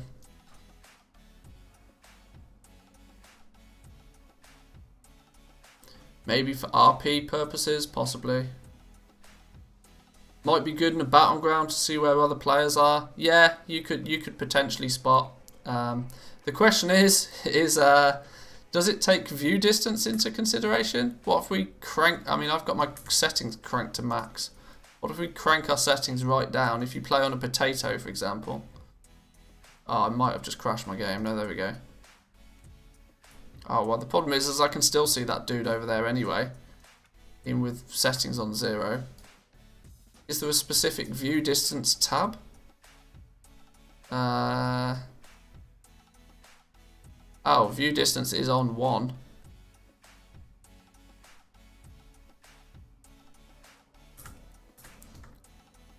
Now if we use our goggles, you can see that we saw the moose run away. I guess it might be helpful for like go test it outside. Let's head to let's quickly fly over to one of the zones. Where can we go? Where's the flight master gone?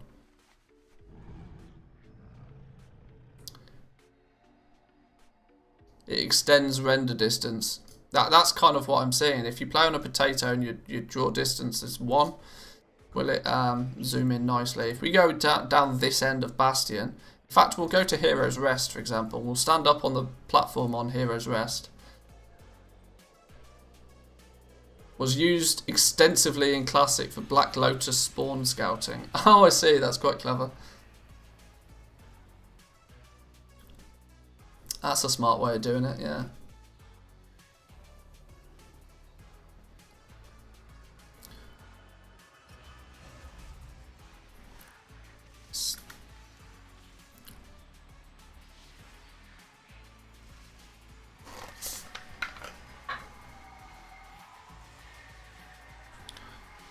Guys, what do we do when we're on a flight master? If we got time to fly, we got time to press the like button. Yes, yes we do. Smash that like button, come on. Don't be greedy now.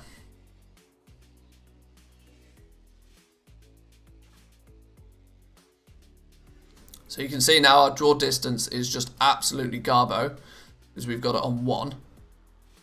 And all the graphic fidelity is mushed into the floor. This is artificial potato mode. Can we use them while we're on a thing? Oh, you can't use them whilst on a flight thing, but sure.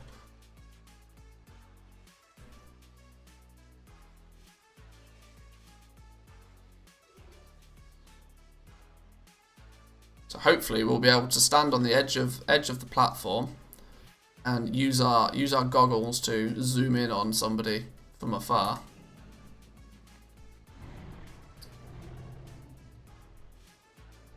So let's go here, for example. We can see to the bridge, but not much further. This is with draw distance 1. Let's zoom in to our character like normal. So this is our usual point of view. Should have gone to Ardenweald, possibly, but sure. I went here because I'm on a nice high platform. It can, we can see to the bridge, but not much further. We equip our goggles. We can still see to the bridge, but not much further. So it doesn't really actually, it literally just zooms in on what you can see. It doesn't even appear to increase your render distance by zooming in. So if you can see it normally, you can see it, you still see it with the goggles, which doesn't, it basically just zooms in on a small location. If we crank up the settings again, just to give you a direct comparison to what you should be able to see, all of a sudden, remember this is the distance we could see before. So now we can see like way over to the side. Now if we use our goggles, same thing once again, it literally just zooms in on what we can see. We try and find that bridge again. A bit difficult when, hang on, the bridge is here, right. So yeah, it doesn't actually increase your view distance at all, so. Even if you play on a potato, you should still have max draw distance. Well, the point is if you're playing on a if you play on a potato, your graphics card probably can't handle max draw distance. That's the point. I mean, even now, my PC is not very good. I'm still only getting 48 FPS with all settings on max, and my computer is almost potato mode. I would much rather have 144 Hz than I would have extra view distance. But we were simply just messing about. We were simply testing what the look far into the distance goggle things do. But they don't. The goggles don't increase your view distance. They literally just zoom in. That's literally it.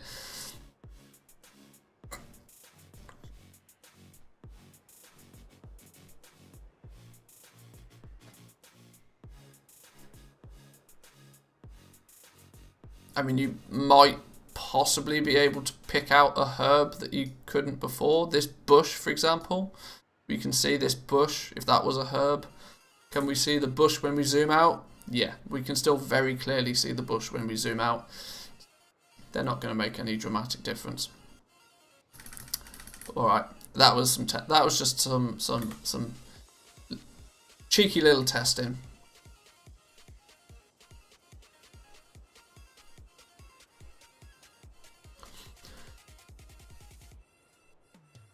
So Counter-Strike scope zoom then. Yeah, basically. Where can I find the cheat sheet for legendary crafting? Sorry for the many questions. No, it's absolutely fine. There's the cheat sheet. I really need to make that a command actually. Maybe I'll do that now. Hang on, let me load up stream elements.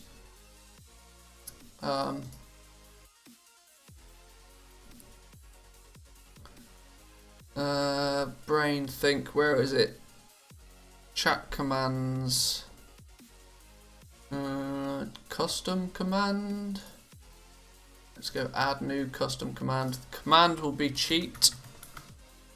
Everybody can use it, and the response will be. There's the response. Shadowlands cheat.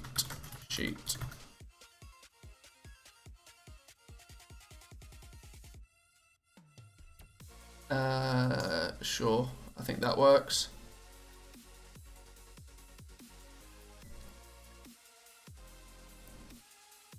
Cheat sheet? No, it's going to be cheat sheet. It's even going to be cheat! Exclamation mark cheat.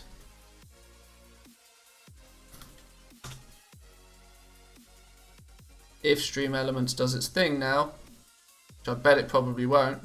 Hey, there we go. So every time somebody asks for the Shadowlands cheat sheet, you regulars just, you know, do the thing. Do the thing.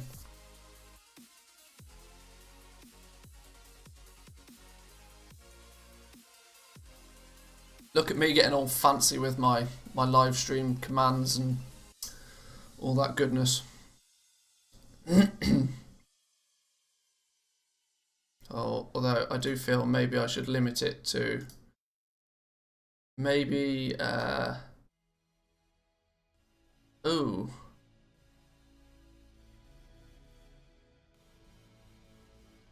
I don't know how to limit it. Whatever.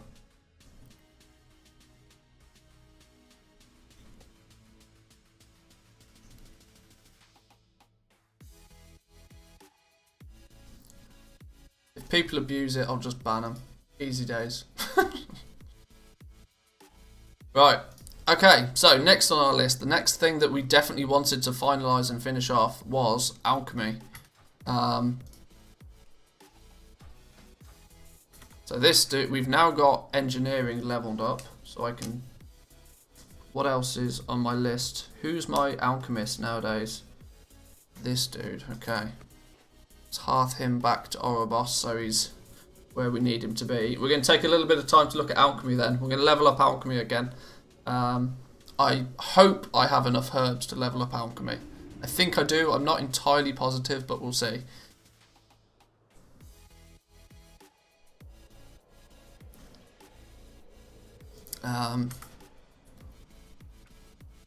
I'll craft my first Sky Golem 3 days after launch. Will that be good sale time or hold off a little bit more? I have no idea. Genuinely no idea. Just look at your auction house, and when the price is at a point where you're happy to sell it for, then sell it. That's my suggestion. If past history has anything to go by, the day of the launch they spike heavily.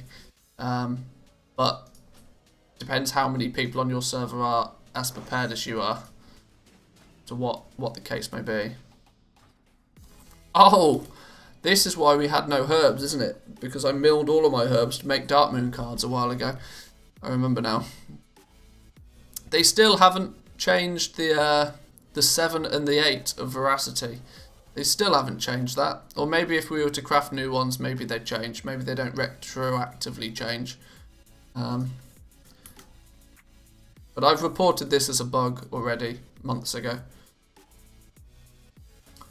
Alchemy's still 175 skill points. Boom. Alright, we're going to need herbs then. Just mill the cards back to herbs. Hey, this is not enchanting. We can't do that. Only enchanting has that luxury of being so broken that you can turn any material into any material. Let's not be silly now. That's just ridiculous. Can you tell I'm slightly salty about enchanting? Ever so slightly. Right, well, let's get our herbs in order then.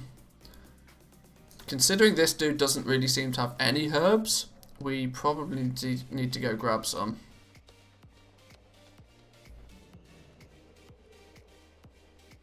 For you, I offer only And I have nothing in the bank on this character. Right, okay, sure.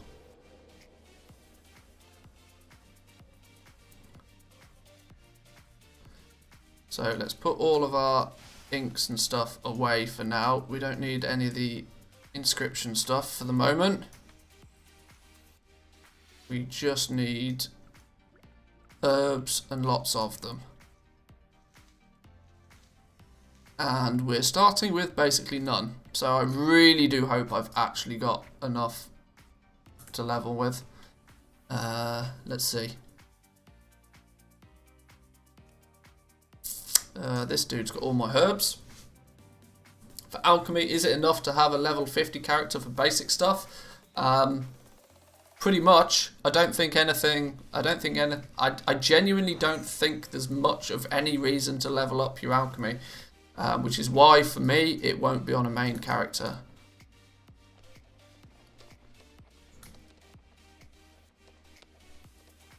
This is going to be a significant problem long term for Shadowlands.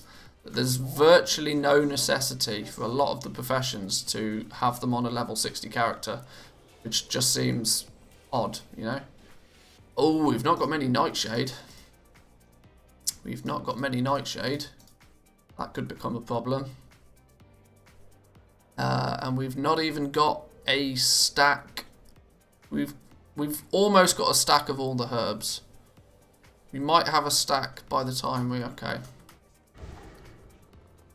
Okay. We might have enough herbs. I think we've got enough herbs. We've got a hell of a lot of Death Blossom. It's the zone-specific herbs. I can't remember how many of those we need.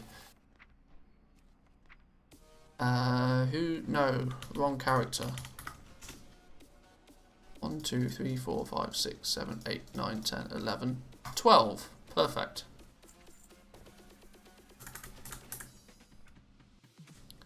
So on a goblin, having plus 15 will help? Probably, yeah. Right, well, before we level up alchemy then, I'm going to go quickly grab a drink. I'm going to take a quick 2-minute break, take a toilet break, go grab a drink, and then we'll smash through alchemy. And I mean smash through alchemy. It took us forever and a day to get through engineering, but I feel alchemy is going to be much, much quicker. So, boys and girls, if you haven't already, hit the like button. Subscribe if you're new around here. There's got to be plenty of new people in the chat today. We've got a good amount of viewers today. Subscribe if you're new around here. I'm going to go quickly grab a drink and I'll be back with you guys in 2 minutes. And if enough of you hit the like button, then I won't press the add button. There's a promise.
Alrighty, we're back.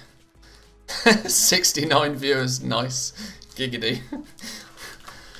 It's not 69 viewers anymore. It rarely stays at almost every time I take a 2-minute break, I lose like 20% of the viewers. But hey, that's what happens. At least I've remembered to unmute my microphone this time. Like a professional streamer. Next goal is 420. Hey, let's do it. You guys are all going to have to go ham on that like button if we're going to get to 420 viewers. There is no way that YouTube's going to promote this stream to people.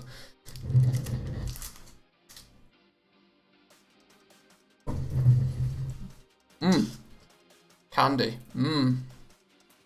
Needed a sugar rush.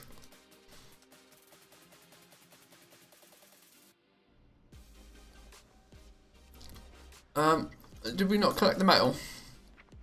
There we go.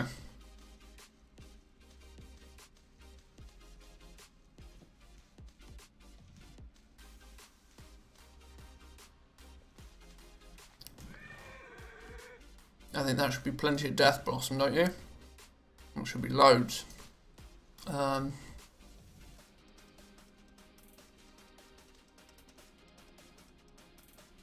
did the other herbs go? Is that it? Okay.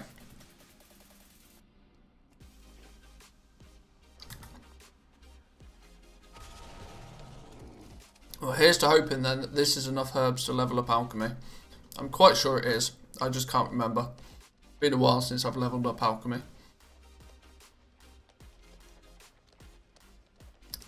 Sounds like blackmail? Oh, was that if you hit the like button, I won't hit the add button? Oh, I see. Yeah. Well, it was kinda blackmail. I tend not to put ads in my streams. There's genuinely no point. What headphones do I use? What are they? DT 990s or something? DT 990 Pros, Bear Dynamics. They're very good, but you do have to run them through a preamp. We're likely to need what are the vendor materials we're likely to need. We're likely to need a lot of these rune etched vials. We can buy them 20 a time. Where are they going in our bags? We already got a bunch of these. Oh, we've already got a bunch of these because we use them for inscription. Let's just grab a few more then. Probably go through a large amount of them. And do we need crystal vials at all, or is it just the rune etched vials? Probably it's just the rune etched vials. It is. It's just rune etched vials all the time. Alrighty. Well, we should be able to rock and roll with this. I'm interested to see if they've done anything with the oils and extracts. Because, like I said, it's been quite a while since I've actually leveled up alchemy. I'm very interested to see if they've made any what I would consider significant changes. I'm not talking about just like rebalancing. Okay, I think we're good. So let's get this on the road then. So first and foremost, the obvious thing is your spiritual healing potions. Straight up 10k health, 5-minute cooldown. Mana potions, 6k mana, 5-minute cooldown. We only need to get to skill 5. So let's just quickly bang some of those out.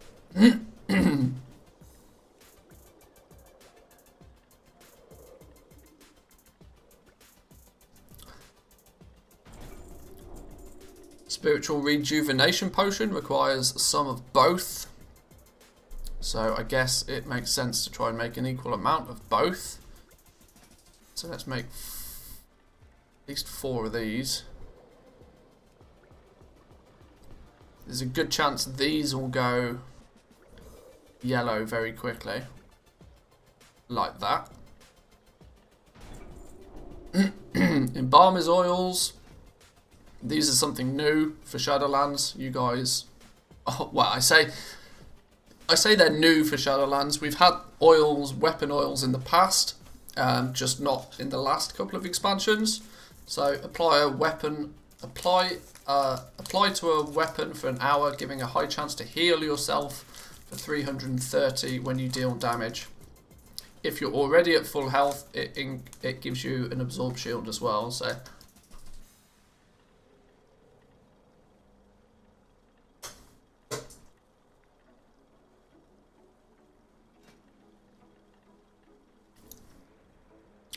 and the Shadow Core oil is basically the opposite effect. It has a chance to deal damage rather than heal.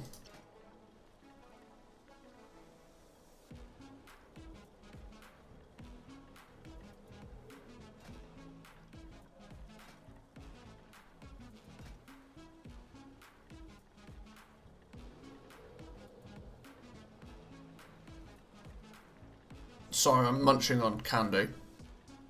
Give me 30 seconds. Oh, there we go. I needed a sugar rush. I've not eaten yet today. Now,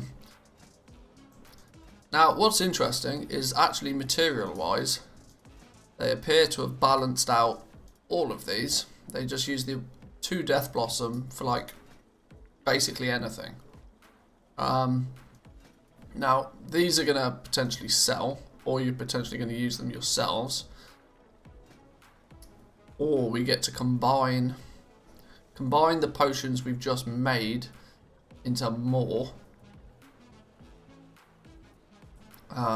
Depends when these grey out. That's the interesting thing. Oh, an anti-venom as well. Cures poison up to level 60 and reduces the duration of newly applied poisons by 50% for 2 minutes. Not be used in instances. Okay, so literally the one thing that I first thought of for the anti-venom was like, oh, that could be useful in the raid. Well, no, it can't, because you can't use it in instances. So that sucks. I miss having hunters have ammo and having to feed pet to keep it happy so it doesn't do a Siegfried and Roy. Yeah, that was one thing that when going back to Classic was quite cool.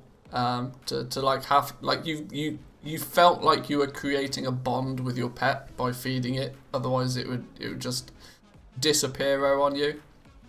But hunter ammo was just always... There was nothing worse than getting halfway through a dungeon and then having the hunter in your group saying, anybody got any ammo? Because he then becomes totally useless. Let's just continue to craft these.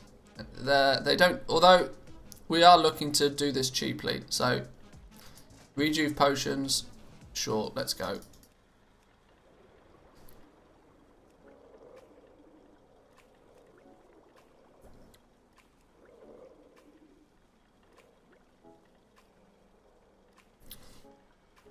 We need one more healing potion. We may or may not get a skill point for this.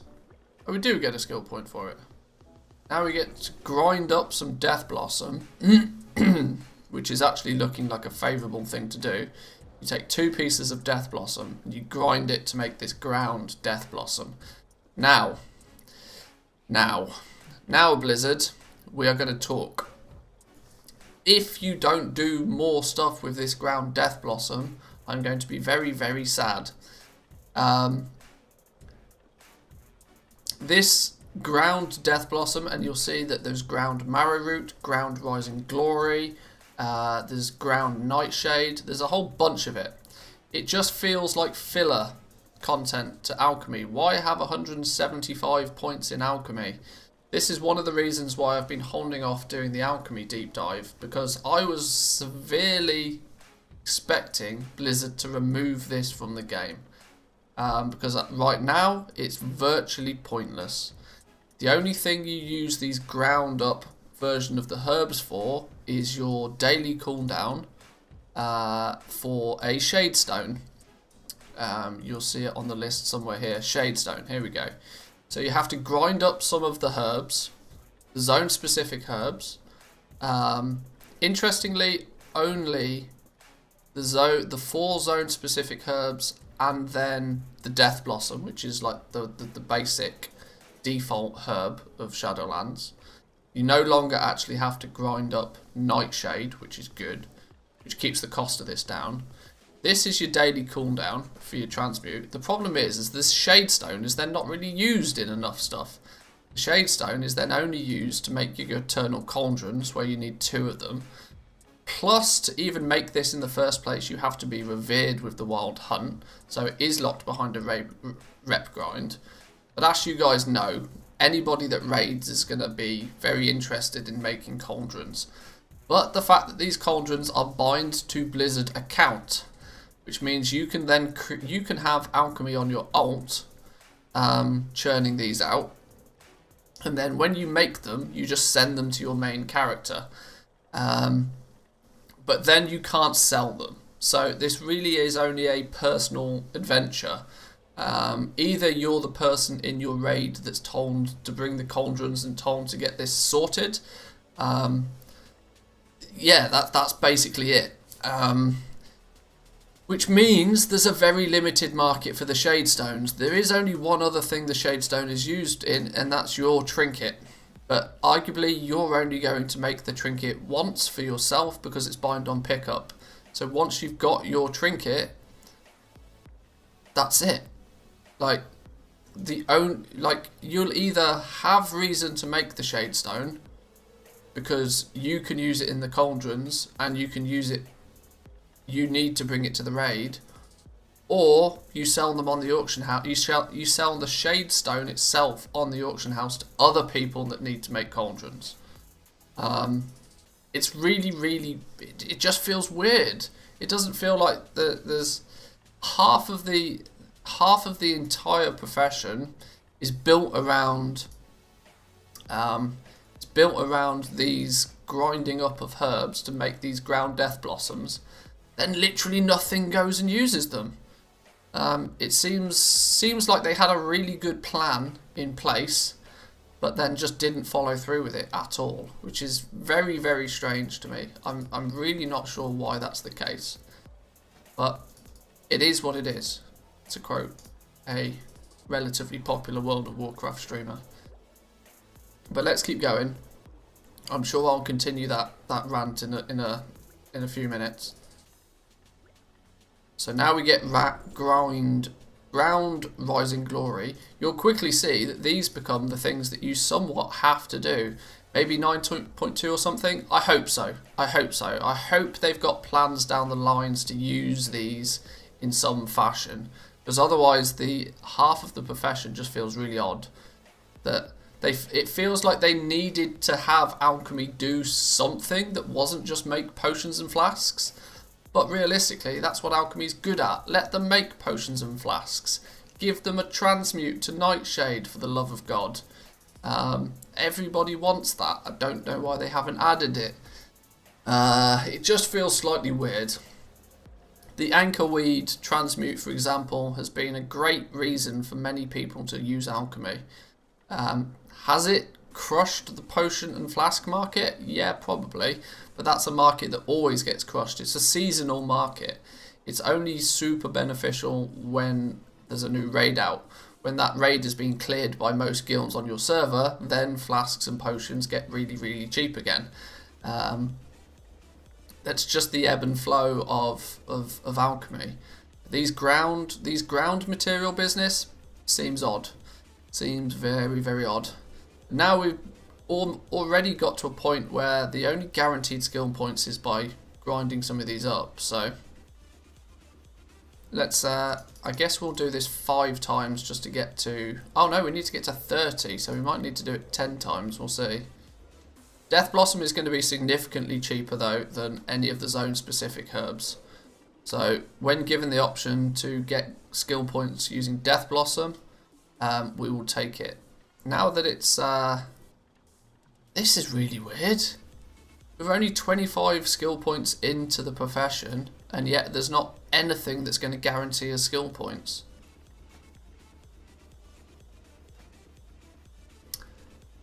Well, in theory, then we're going to grind up some more Death Blossom. Okay. Maybe Blizzard need to employ me. Blizzard, give me a job. I'll fix your professions for you. 'Cause this is dumb.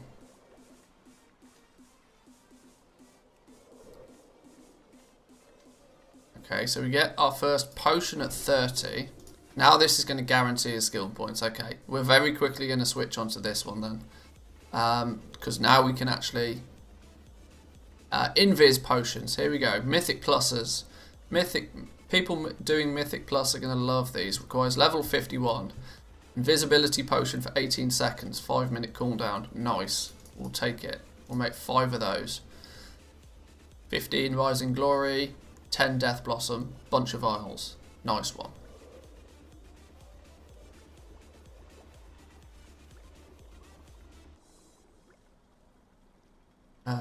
We need to... Oh, Jesus. We need to get to 45. Okay, well, let's keep going. We'll make a few more of those then. Have they flattened out the amount of things you need to craft? That's what I'm wondering. I think last time I leveled alchemy, you virtually had to craft like 5 to 10 of each and every item. Because there's so many skill points. Okay, 5 more then. It's the only thing that's guaranteed, and we've got to get to ground marrow root.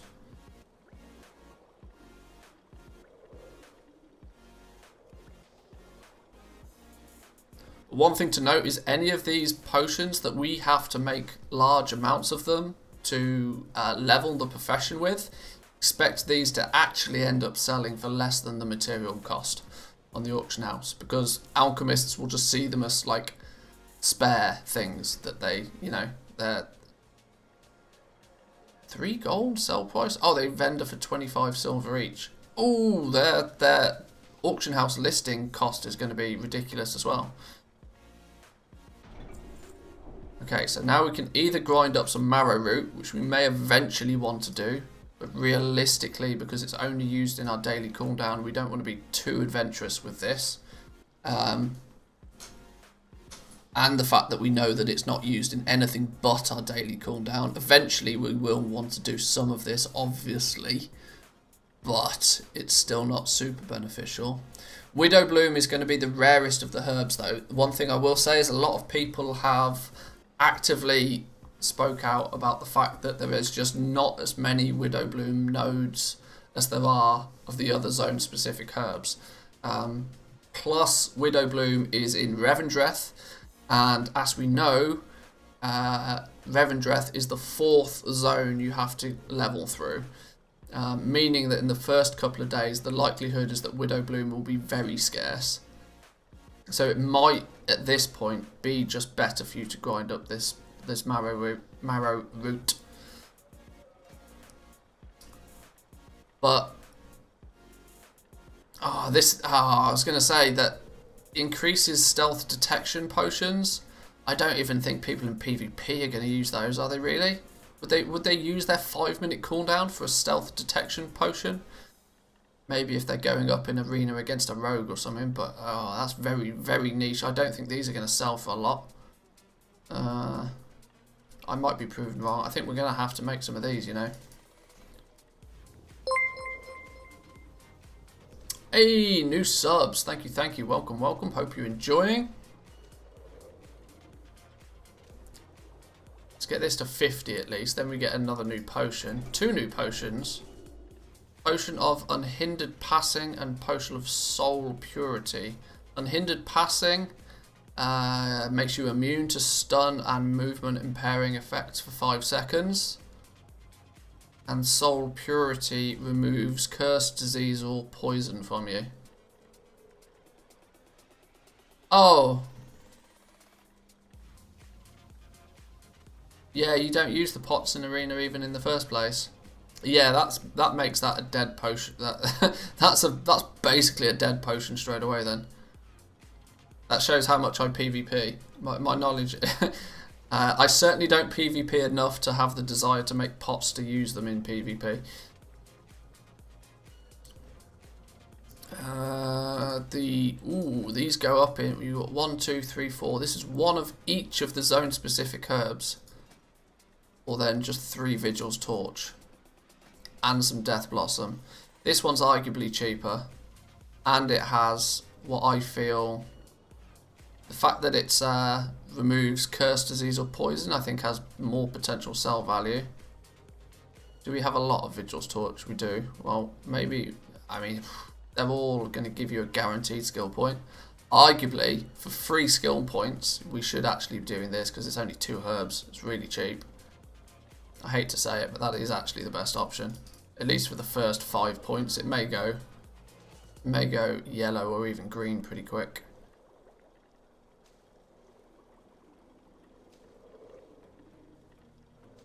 We got to 55 before it goes yellow. We'd want to guarantee ourselves skill points as much as possible. This one's, on average, I'd reckon probably going to be an easier one to make.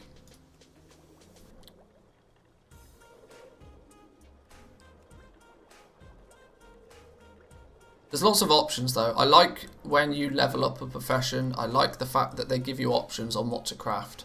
What I dislike about a lot of professions is that, okay, you get to this skill point, you only need to craft this. This gives you a lot more flexibility with what you craft, which is nice. He says as it then gets presented with literally only 1 orange, but sure. 3 Marrow Root, 2 Death Blossom. Potion of Spectre Swiftness increases your movement speed by 100% whilst dead. Only usable in Shadowlands. Lasts 2 minutes. These potions are going to be surprisingly useful. Obviously, big tip. You ready? You ready for the best tip you'll have ever heard in your life? Best tip is to keep your health points above 1. Then you'll never need to use one of these potions. But when we have like dog shit level gear at the beginning of an expansion, you're always going to overpull, or you're going to pull that elite that's going to slap you real hard and you're going to die. And the corpse runs, let me tell you now, the corpse runs in Shadowlands are brutal. Yeah, so carrying a whole stack of these, or at least a bunch of these in your bags is going to be very beneficial.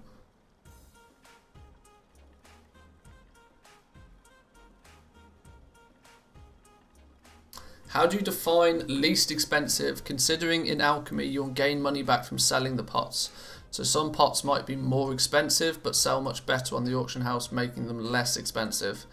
I go by the theory that when you sell something on the auction house, especially potions, they're very quickly going to sell for whatever they cost to craft, or there's usually virtually no profit in potions.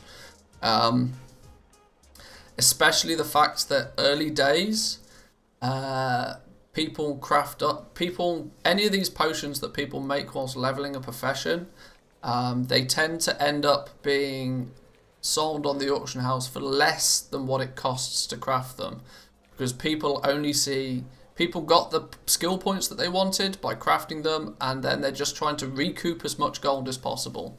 But the fact that every alchemist is trying to recoup as much gold as possible, it falls into supply and demand again. The supply of, like something like these ones, for example, Potion of Shaded Sight. We had to create a bunch of these, kind of regardless of the fact that we wanted to or not, as it was one of the optimal ways to level. But if every alchemist does that, there'll be a huge supply of these Potions of Shaded Sight, when realistically there's nobody there to buy them. So it's I know that doesn't really answer your question, but when we only get given one option, like here, when there's only one orange potion that's going to guarantee us skill points, it's usually beneficial to take that one, rather than crafting something that's not going to guarantee you a skill point. But I usually, when I'm leveling up the professions, I'm just looking at the most optimal way to get it to max. Once you've got it to max, then you can obviously go back and craft whatever the hell you like to make gold with. So in this situation, we're at skill 60. There's realistically only one option for us here. 3 Marrow Root, 2 Death Blossom. We could pick something else. It just uses a different herb, but it doesn't necessarily guarantee us a skill point, regardless of whether it sells or not. We're looking for the optimal skill points right now.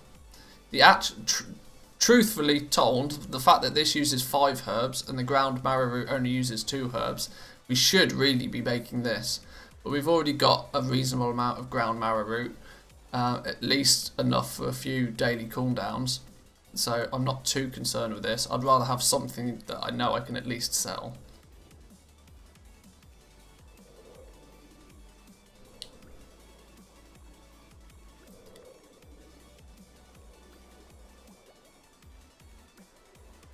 It's just that I think the reason for pots being so close to cost is because of procs being a thing in both Legion and BFA. Doesn't seem like it's a thing in Shadowlands. Yes and no. The fact that there isn't any proc chances in Shadowlands actually only makes the problem even worse. Because previously you could get a +9 proc or something stupid on a single potion, and all of a sudden people are jumping up and down dancing, thinking that they just printed some free gold and that they can undercut further. What now is the case is that people will just know that, well, 3 Marrow Root and 2 Death Blossom costs this much, so that's the price of that potion. Long term, I mean, I do worry about the professions in Shadowlands just having a very, very short lifespan. It is quite a concern I have. Hang on, 125 is the next thing we learn. Oh, no, 75. What's this doing at the top of the... What's going on here? Why is this at the top of the list all of a sudden? Get back down. Confusing me. Causing me to do some crazies.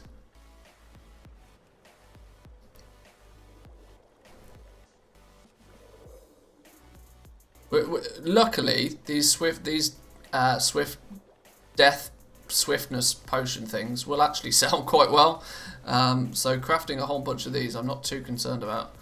Now this is a situation I don't like. I don't like being put in the situation where nothing is going to guarantee us skill points and we're only halfway through. That feels weird. But now you could arguably then say, right, well, crafting any of these they're all of similar value. Then when you've got 3 options like this, they've all got the same chance of giving you a skill point. That's when you start looking at, well, is one significantly more costly to produce, or is one going to sell? Do you know that one of them sells more effectively?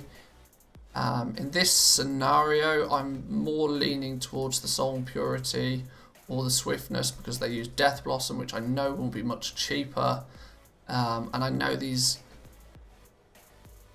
I think these ones are going to be more valuable. What 2 professions would you suggest for a main? I have a level 50 for every other profession. Usually I'd go with enchanting because it would be the character with epics to disenchant, but now I don't know.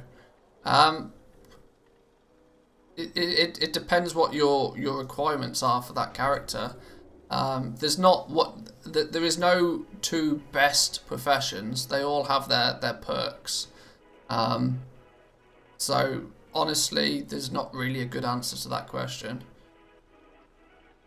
If just tailor it around like what the character is. If your main character is going to be a tailor, it somewhat makes sense for you. If your main character is going to be a cloth wearer, it sort of makes sense to be a tailor, you know? Yeah. So now we've got Ground Nightshade. That is going to guarantee his skill points, but grinding up Nightshade, hell no. That's crazy talk. Nightshade is super expensive. We don't want to be grinding it unless we absolutely have to. What's Ground Nightshade even used in? Because it's not used in your daily cooldown.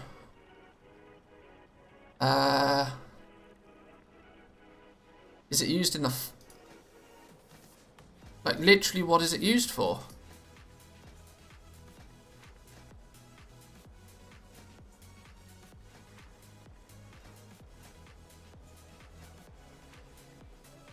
Ground Widow Bloom, Ground Widow's Torch. It's no longer used in the Shade Stones. Oh, it's used in the Shadowgast Ingot one. Oh god, that's horrible. Yeah, that's even worse than I remembered it. Nightshade is going to be in such high demand by scribes, because when they mill Nightshade is your anchor weed, by the way. When you mill Nightshade, you have a super high chance of getting the Tranquil Pigments, which is then used to make things like your Dark Moon cards and your missives and all of that business. So there's no way an alchemist is going to start grinding up Nightshade. Considering a single piece of Nightshade could potentially be 200 gold, if not more. To grind up some Nightshade at this point, you're looking at possibly 400 gold every time you click the create button. To then only be able to dump that into a daily cooldown that is never going to be profitable, because a blacksmith can make Shadowgast ingots way cheaper. Way cheaper. So this is a dead transmute from day one. Because a blacksmith can make 2 Shadowgast ingots by combining one of each of the 4 zone specific ores. That's maybe 200 gold for a blacksmith to make 2 Shadowgast ingots. This is likely 1,000 gold for an alchemist to make the same 2 Shadowgast ingots. It's not going to happen. Absolutely not going to happen. Now for the honest, which basically means we're back to then crafting more of these swiftness potions.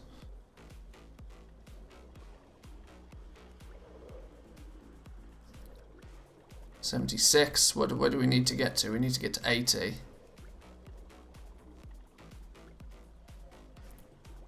As you can see, we're not actually getting skill points every time. Even now, we're once again back in a situation where we have to craft multiple of them just to get the same skill points. Very odd. I was deliberately like engineering, alchemy, enchanting were deliberately the professions that I felt were more broken. So I was leaving them till like last on my list of like deep dives, just to hopefully allow Blizzard time to fix them before I do a deep dive on them. My concern is that we're like 2 weeks away from the game launch now, that they're just not going to make any changes. Now we probably need to grind up some of these at least. And the list is all way out of order again. Like 90 skill points is down here. Yeah, it's still showing 125 at the top of the list. This is bonkers. Even this list is broken. Come on, Blizzard, get your shit together. This game's meant to have been out already.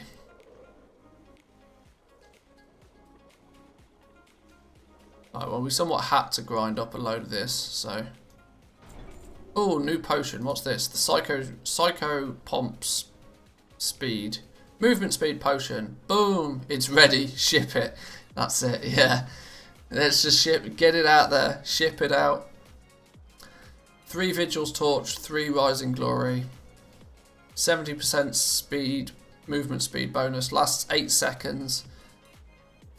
5-minute cooldown, requires level 50. Long term, these will be really good for like speed leveling and just general movement speed. In fact, I tell you what, these are going to sell like absolutely. Oh my god, these are probably going to be the most popular potion for you. And I've just realised exactly why. The more to gain a 70% movement speed boost for 8 seconds in the Maw is going to be so valuable to you. So valuable to you. Gunshoes in the Maw are better. True. But I don't think they share a cooldown. I don't think the cooldown is the same, is shared on them. I think you can use both of them. if you can use both of them, people will use both of them. But yeah, regardless, these are still going to sell very well. The problem is they don't stack. Oh, interesting. They don't 100%.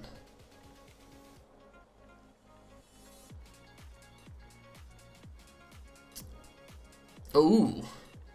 I feel a test needed. I feel a test needed. Well, regardless, there's a strong likelihood that these will still sell very, very well.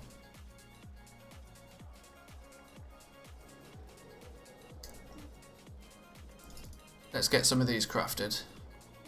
As it's the only thing that's going to guarantee us skill points now. More is the main reason to go Night Fae. Oh, I hadn't considered that, but yeah, I think you might be right.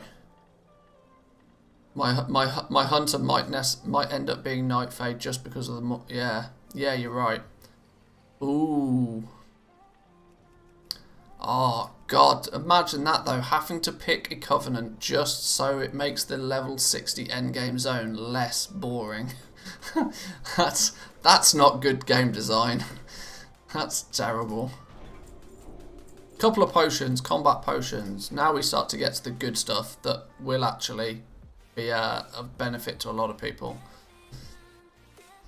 10,000 mana over 10 seconds, but defenseless until their focus is broken. Okay, maybe not necessarily that one. Infuse your body with resilient energy, increasing your armor by 275 by 25 seconds. Tanks rejoice. Do we want to... Is it 3 of each, 5 of one, 6 of one? Oh, weirdly we're going to make the Vigil's Torch ones because they only use 5. These are going to be cheaper to make in comparison to... Or are they? I don't know. We'll probably pick your poison on these ones. I don't think this makes much difference. We need to get realistically 5, maybe 10 points though.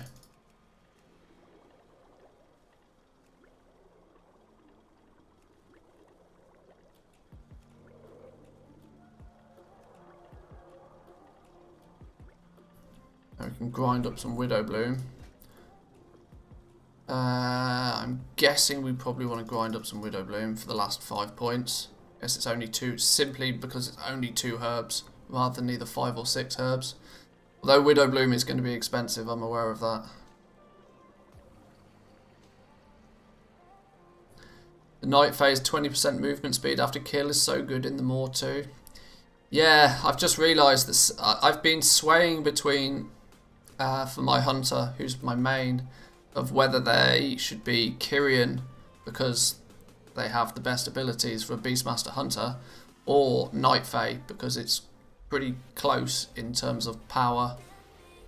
Plus there's the Queen's Conservatory. But yes, the movement speed bonus for the Maw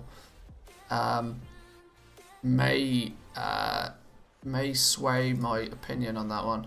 6 Widow Bloom. Ouch.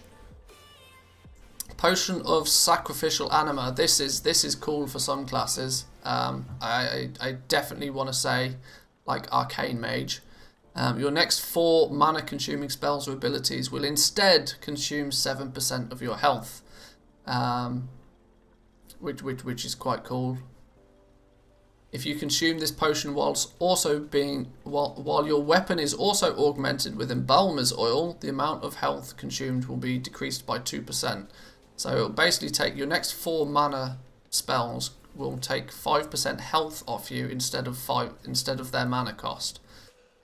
So something like an Arcane Mage going bonkers, pop one of these, they'll lose 20% health, but they won't lose any mana.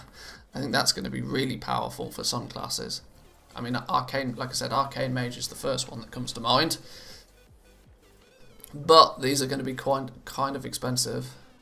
We can either make a bunch of these using 6 Widow Bloom, or we can just grind up some more Widow Bloom.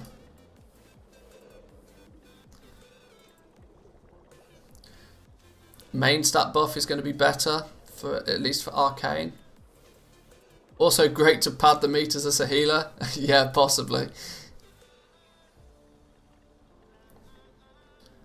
Where do we need to get to next? Is it genuinely 125? Okay, these have gone yellow now, so maybe we are going to craft some of these. In fact, we're probably going to keep going with these until they go green, you know. Because since they're only 2 herbs. Might go green very quickly, though.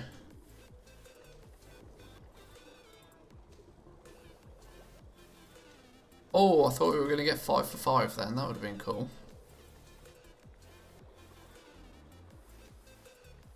Okay. And the last few, considering they're still yellow, I really don't want to have to grind up all of my Widow Bloom, but it is the cheaper option. Make a warlock out of mages. Nice job. Yeah, true. Oh no, these are green. We want to stop crafting these when they're green. Forget that.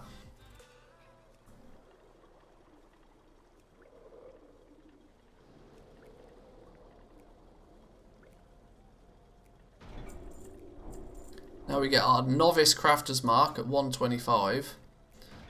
3 vendor items, another vendor item, and then 5 Death Blossom. Or we can create some more potions. Potions of Phantom Fire. Your attacks and spells have a chance to send out a fiery projection at your target, dealing 3,700 Shadow Flame damage. If you consume this potion while your weapon is augmented with Shadow Core Oil, the additional damage is increased by 10%. Lasts 25 seconds. Sounds pretty interesting. Then Divine Awakening Potion. Your healing spells are increased by up to 3,000 based on the target's missing health. We're likely then to actually want to create some crafter's marks. These are actually, because they only use Death Blossom instead of zone specific herbs. Yes, they use some vendor materials, but even still, 15 gold of vendor materials. Alchemy supplies. What is it we need? Distilled death extract. 1, 2, 3. 3 for each, so we're likely to need at least 12 more to make 5 of those.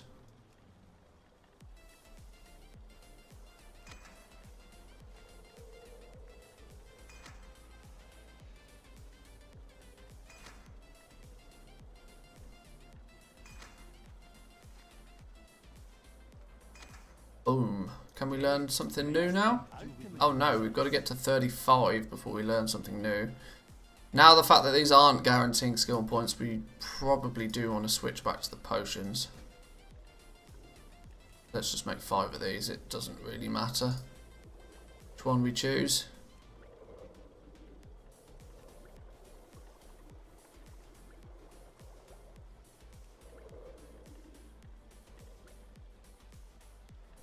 Potion of Deadly Fixation and Potion of Empowered Exorcisms. Deadly Fixation.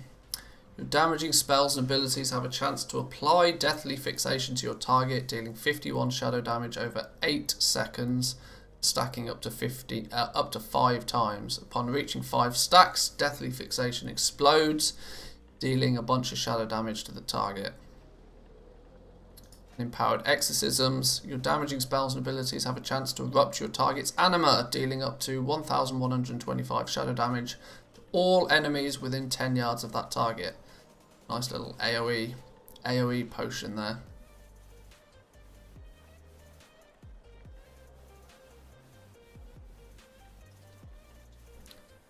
Three Widow Bloom, 3 Marrow Root, or 3 Widow Bloom and 3 Vigil's Torch. Doesn't really matter. Take your pick.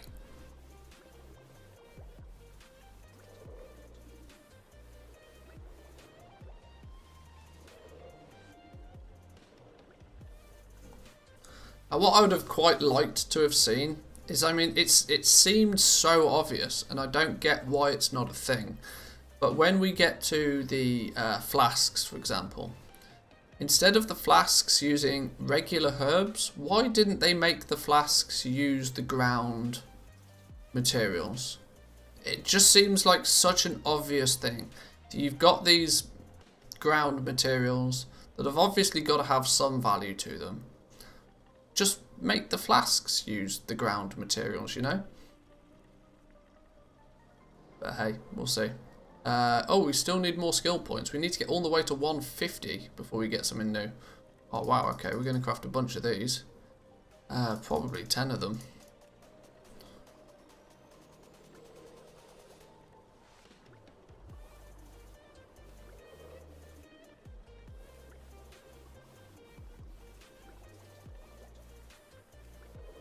Got to keep our fingers crossed for skill points on the last 5.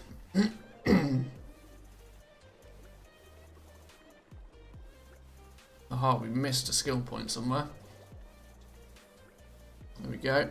Oh, we get loads now, look.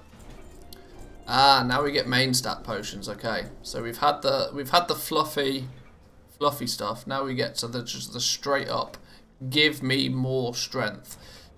190 strength for 25 seconds, 285 stamina, 190 int, and 190 agility. They do feel pretty powerful. They definitely do feel pretty powerful compared to some of the others. I'll definitely give you that. Or at least maybe just maybe once again, like these I'll call them fluffy potions. Potions that do something different than just here's some stats. Why didn't they make these instead of using regular herbs? Use the ground version of the herbs, and then have your stat specific ones use the actual herbs themselves or something. I don't know. It feels odd. Feels very odd. Oh no! I'm going to be playing a hunter as my main, and agility potions are made from Widowbloom. Oh dear. Oh dear. Because this is going to be the most expensive one, because Widowbloom is rare. Well, we need to make 10 of these in total, so I'll just make 2 of each one to start with, just to evenly spread out the amount of herbs that I use.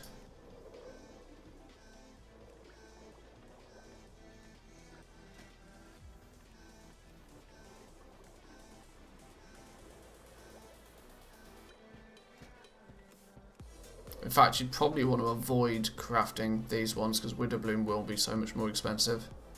And then 1 more of these. 1 more of these. Then we get our flasks.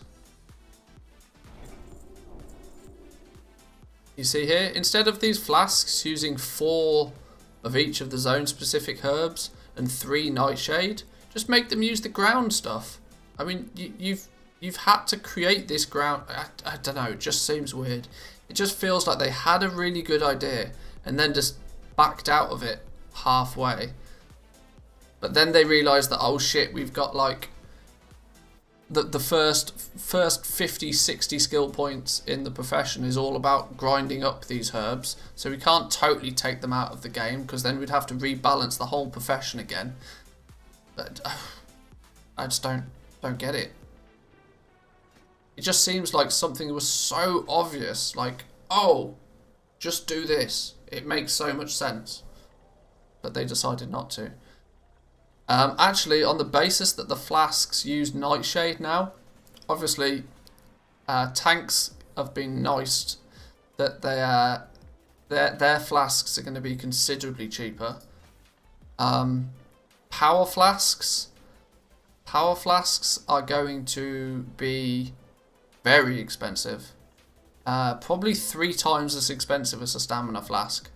So tanks out there, you've well, that is assuming your tank isn't rolling a power flask. It depends how beneficial the tank sees his stamina boost to be.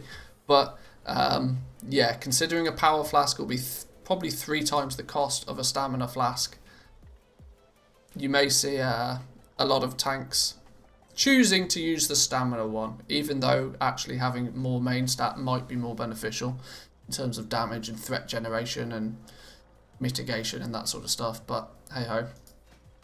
But at this point, actually, we want to continue to just make potions because the flasks are way expensive and we get guaranteed skill points anyway, so.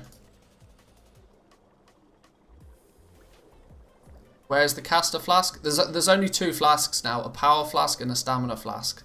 The power flask will either give you strength, agility, or intellect. So 90% of classes will use a power flask. Tanks will probably use the stamina flask. Yeah, it's just when I hover over the tooltip, it will say agility because I'm on a hunter right now.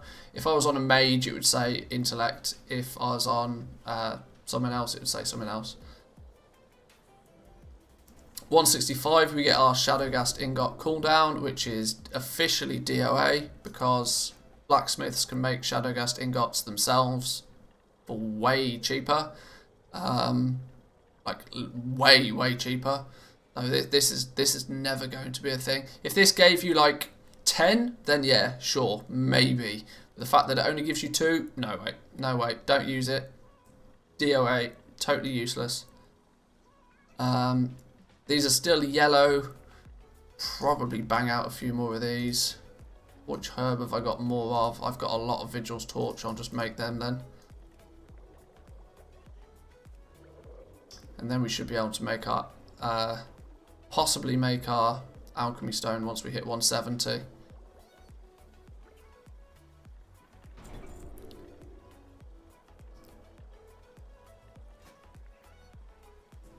Aha, interesting. So at 170, if you really want those last 5 skill points, yeah, if you really want those last skill points, not that they're super required, you'd probably want to just craft up a few more flasks, a couple of flasks. The fact that these are the stam flasks only using 1 nightshade is not the end of the world. Probably make 4 of these. Hope that you get 174 off these. Oh, they've gone green. Once they've gone green, you probably don't want to because nightshade is mad expensive. The last few points you'll just get them passively by doing your oh, of course, you don't even get your main cooldown until you go to Shadestone. Oh, Jesus, you have to do the rep grind to even get this. I forgot. You've got to do the rep grind, boys and girls. The Revendreth Sinstone fragment rep grind. I can't remember what the rep is for this. Where's my cheat sheet? Shadowlands cheat sheet. Reputations. So, the Eternal Cauldron, the Shadestone. Shadestone, you have to be honoured with the Avowed in Revendreth. It's just a mob grind, so don't worry about it being like time gated. It's just literally a rep grind that you do by killing mobs. So that shouldn't take you too long if you want to on your Alchemist. But it does mean that you can't even bang out Shadestones. You can't have an alt army that haven't been leveled up in any way, shape or form. It means to use your daily cooldown, you're gonna actually have to at least have played that character a little bit. Otherwise, it basically means level 50 alchemists on an alt army is just not really a thing now.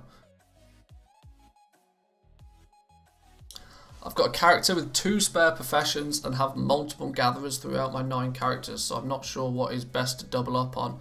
There's not really anything that's worthwhile to double up on. Alchemy has always been a popular one because they've got their 1-day cooldowns, but the problem is their transmutes right now, one of them is dead on arrival and the other one you have to actually complete a rep grind to even get it in the first place, so most characters probably won't. And even then, the Shadestones, I don't feel that they're going to have a huge amount of value. Because they're only used in one thing. They're only going to be beneficial to raiders. And most guilds will sort that out themselves.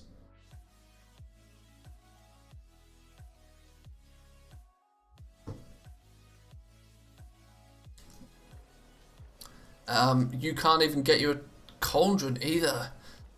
Damn. So yeah, the last few skill points in alchemy are Pretty painful.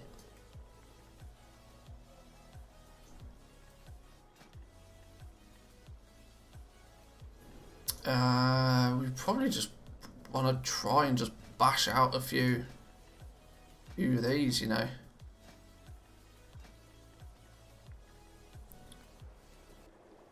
Just keep creating these until we get a couple of skill points. There we go, we got 73. Want to get 74.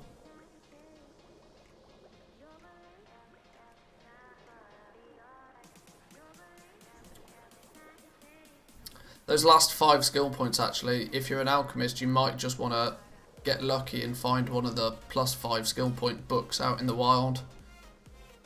There we go. 74, and it's at that point you'd then make your alchemy stone.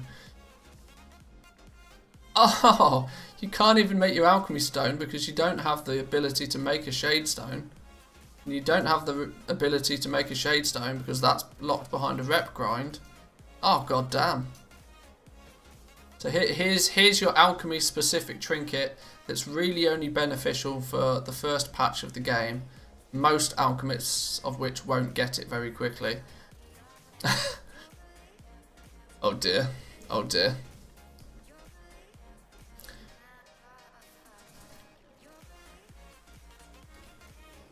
I mean, it's basically a free potion by having the alchemy stone equipped though. It is pretty strong. When you heal or deal damage, you have a chance to increase your strength, agility, or intellect by 175 for 15 seconds.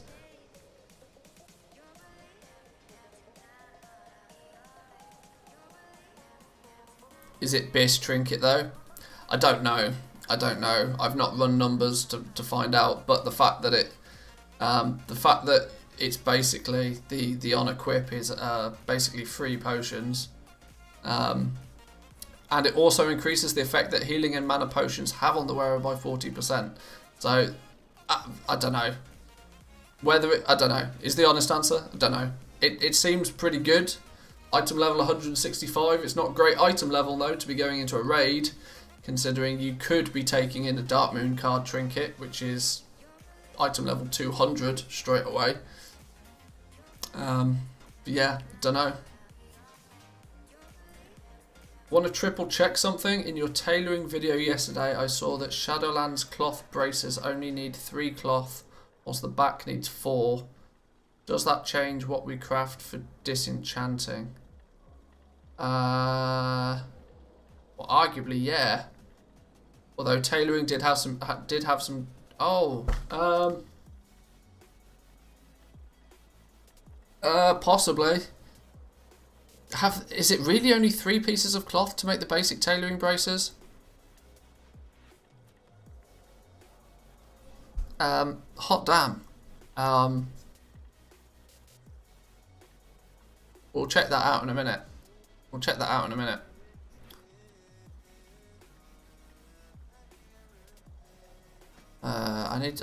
I can't leave this with just one hanging there. Need this last skill point. Come on. There we go.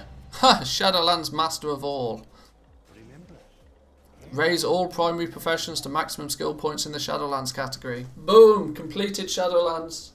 Done it, boys and girls. I've completed Shadowlands. Alchemy, blacksmithing, enchanting, engineering, herbalism, inscription, jewel crafting, leatherworking, mining, skinning, and tailoring. I'd almost guarantee I'm the only person to have ever got that on the beta. I can't imagine there's anybody else that's got that on the beta. As a paladin, is it worth getting engineering for the combat res? I see it's a waste as you res right at the team's feet. I have genuinely no idea. World first Shadowlands Master of All. Get in. Achieved before the game even came out. How about that? Boom, check me.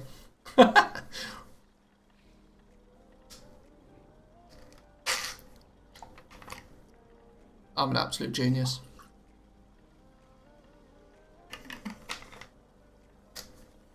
Well, what that does mean though, boys and girls, is now I think I have everything I need to do a deep dive on all of the professions. And so I should be able to get those out to you.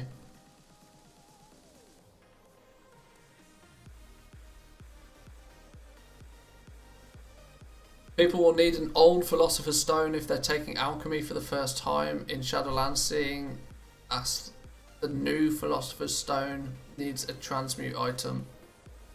Lol. But does it though? I've not even thought about that. Does it even?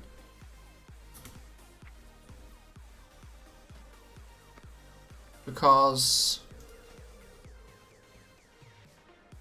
I don't even think it does. Let me just for science, let me grind up some nightshade.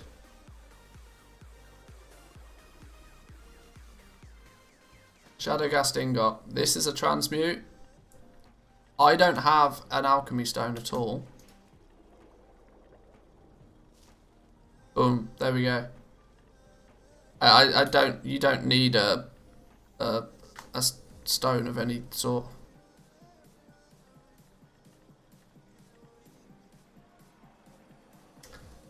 The BFA alchemy stone should work. Yeah, you don't need it. For the Shadowghast ingot, at least you don't need it. But the cooldown does reset daily, but still. Oh, does the Shade Stone not require it? I don't know, because I haven't got the plan. It doesn't. There's nothing that says it does.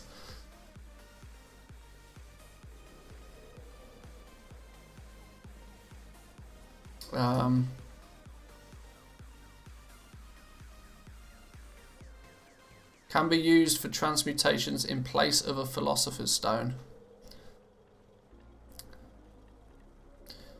Well, I was able to do a transmutation without it, so...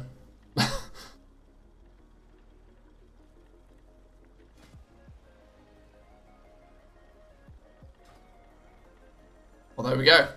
Another thing that's kind of just a little bit weird about the professions right now. Shadowlands Alchemy Stone is simply BIS for healers because of the 40% more mana from potions. It's huge for healers, even more so on the very first patch, where every class is lacking stats. Does the blacksmith version of the Shadowghast have a cooldown? Nope. Nope. Nope. Blacksmiths can freely craft their Shadowghast ingots as much as they wish. As much as they wish. And it's considerably cheaper for them to craft them. So, why do alchemists even have it then? Don't know. I can't justify... I genuinely can't justify Blizzard's logic behind this. So what's the point of that transmute? Don't know. This is a problem we have with the professions right now. A lot of it doesn't make sense. A lot of it just doesn't make sense.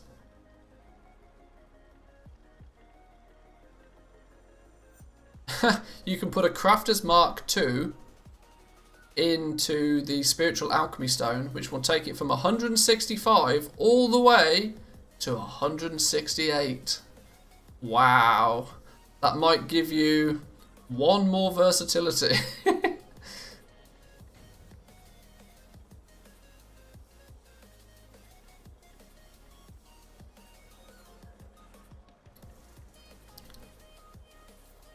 +1 verse Pog. You can drop it down as well you could drop it down all the way to item level 87. It's only going to give you 31 versatility. When you heal or deal damage, you have a chance to increase your strength, agility, or intellect by 83 for 15 seconds. Still get the 40% healing and mana though.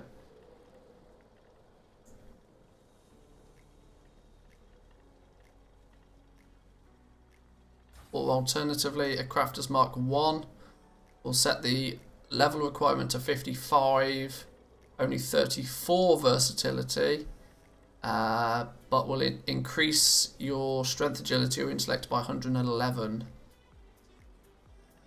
So if on your alt you power up alchemy pretty quickly and then decide to level your character, you could create yourself a couple of these as you go through leveling.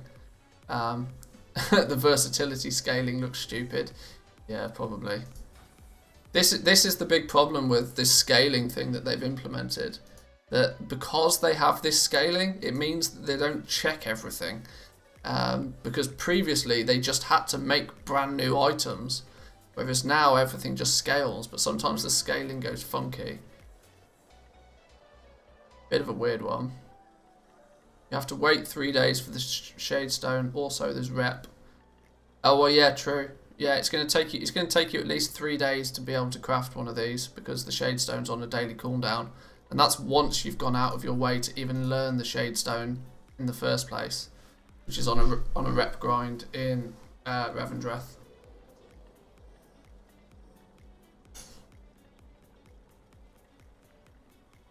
It's a weird one. It's a weird one. Not everything makes perfect sense in this game right now, and it's kind of strange.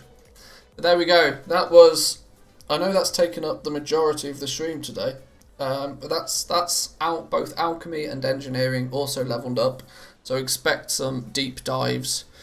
I'll probably get one recorded later on today. I'm not sure which profession I'll focus on, but I might just try and bash them all out. But I need to make TSM groups and do a whole bunch of things still. But is the shade stone bind on pickup? No, you can sell them. So in theory, you could just buy 3 shade stone off the auction house.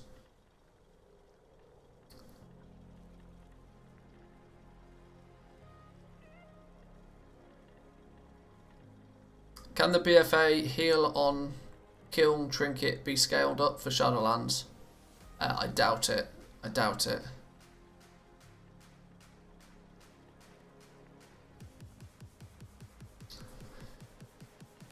Yeah, so that's now every profession done. I think for the most part, I'm content with what we've been able to achieve on the beta. There's one thing that's still going to frustrate me forever and a day, the fact that we've not been able to get enough lightless silk to level up our tailorer's base level. What's the word I'm looking for? Base legendary items. That's been a slight frustration to me. But who knows what might happen. It does mean that if anybody on the beta, or if anybody has access to the beta and they check their bags and they have some lightless silk, I would highly appreciate taking it off your hands. So I need to craft a whole bunch more base legendary items to try and work out exactly how many we're going to need to craft to get to rank 4. It's really annoying that Blizzard changed it, but hey ho. I'm just going to quickly go check the auction house. But I feel like we made a bunch of progress today. So I'm sort of happy with how things went. Yeah. Okay. Una memento. Una memento.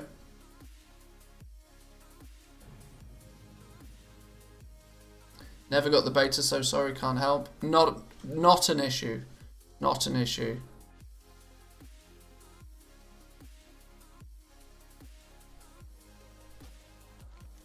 We need to go over this way.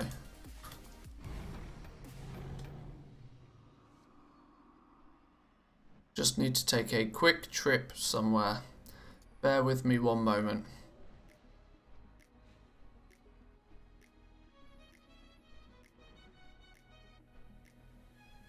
Come on, dragon, move faster. You're too slow. Too slow.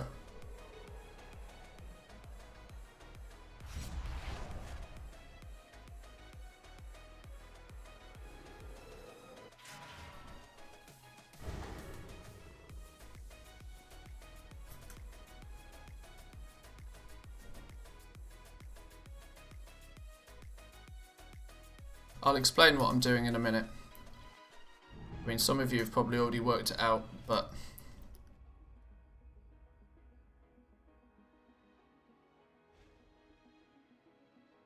It has meant, unfortunately, though, that we've not actually had much time to test what I wanted to test today, but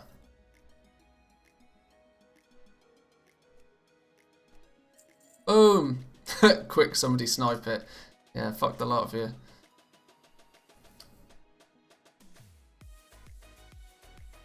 Oh my days. Oh my days.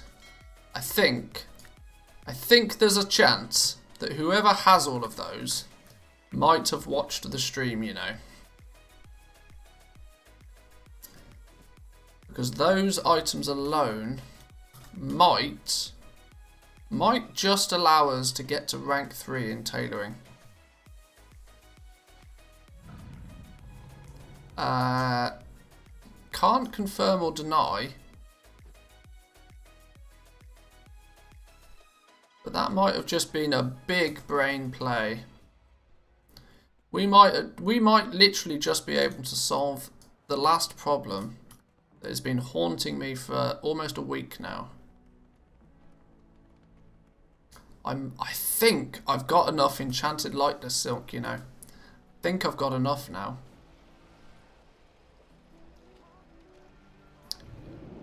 Why am I going to BFA? What the fuck am I doing? That's autopilot, you know? That's what that is. That's autopilot. Check tailoring.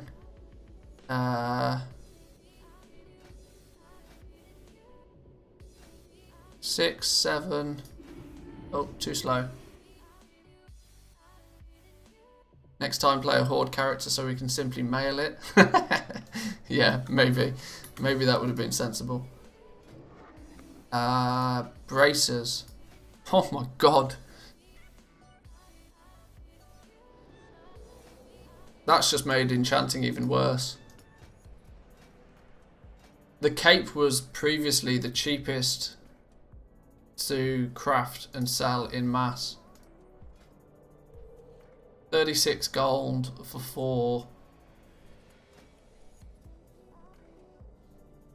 3 shrouded cloth to make a set of bracers which will disenchant into 2.2 dust. Enchanting is even more dead than it was before. Ouch. Dude, zombies scare me. They tickle in ticklish places. Any recommendations for pre-patch? We unfortunately didn't get time, like I planned to even look at pre-patch yet today. A new vendor shuffle, yay, yeah. So I'm going to go in fresh to the Scourge invasion with little extra knowledge, with little more knowledge than any of you do on it, because I haven't tested it. But I need to send these lightless silk over to this character. He's going to turn them into... enchanted ones. Then we're going to craft a whole bunch more base legendary items.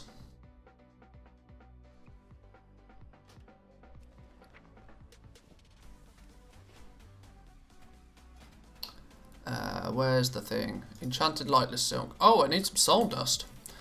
Oh no, what happens when I don't have any soul dust? Oh no. Hopefully we go to the bank and grab some out.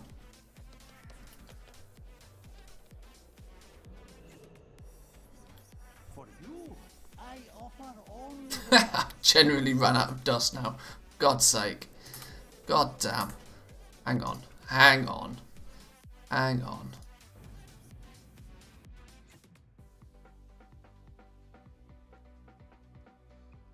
Hang on. We'll talk Scourge invasion in a minute. I just want to focus on this for a few seconds so it doesn't take me forever and a day.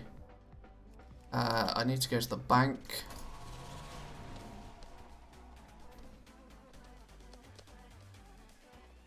PvP vendor in DE. Yeah, I know. I don't need to spend time doing that. I've got dust in here. I've got the dust, that's not a problem. It's just I didn't have it on the right character.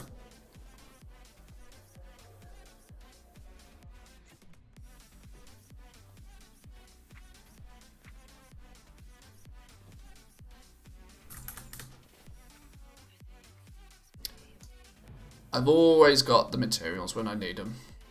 Apart from lightless silk, obviously, which has been the bane of my life.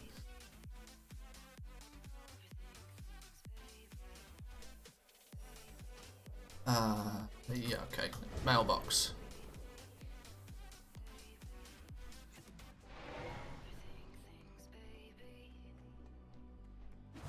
Is this just the mail Oribos is the main city of Shadowlands. You'll spend a lot of time out here. Trust me. Whew. Let's create some more enchanted lightless silk then.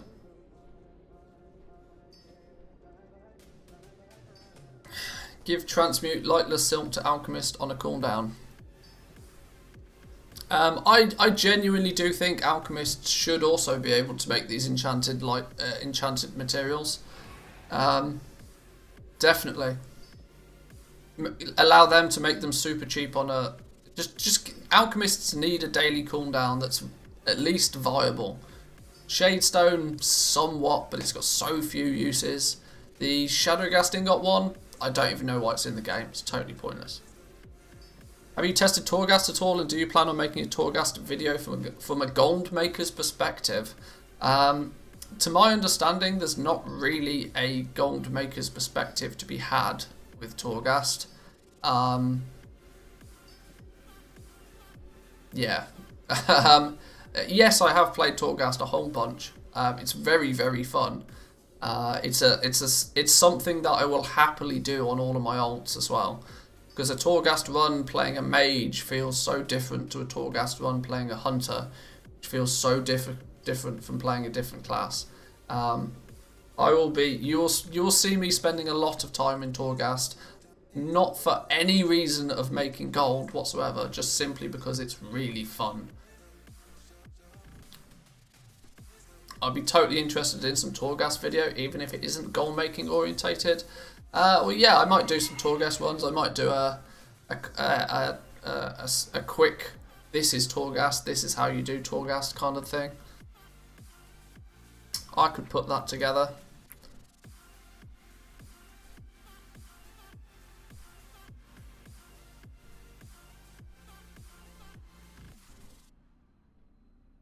Only Blink Mage is Biss in Torghast though. Possibly.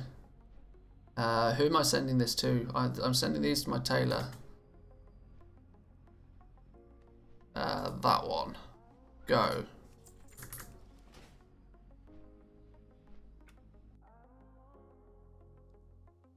Day out this one.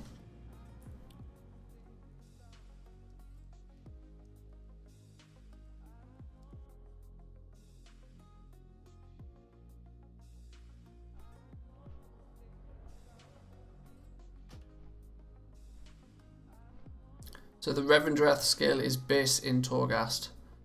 I genuinely don't know. I've not thought about that actually in terms of Covenant potential in Torghast. But all of that aside, I don't care what any of you have got to say right now. I think we have enough. I think we have enough lightless silk. Hang on, let's go buy some arboreal shards. Let's go buy some arboreal shards. Hold the phone.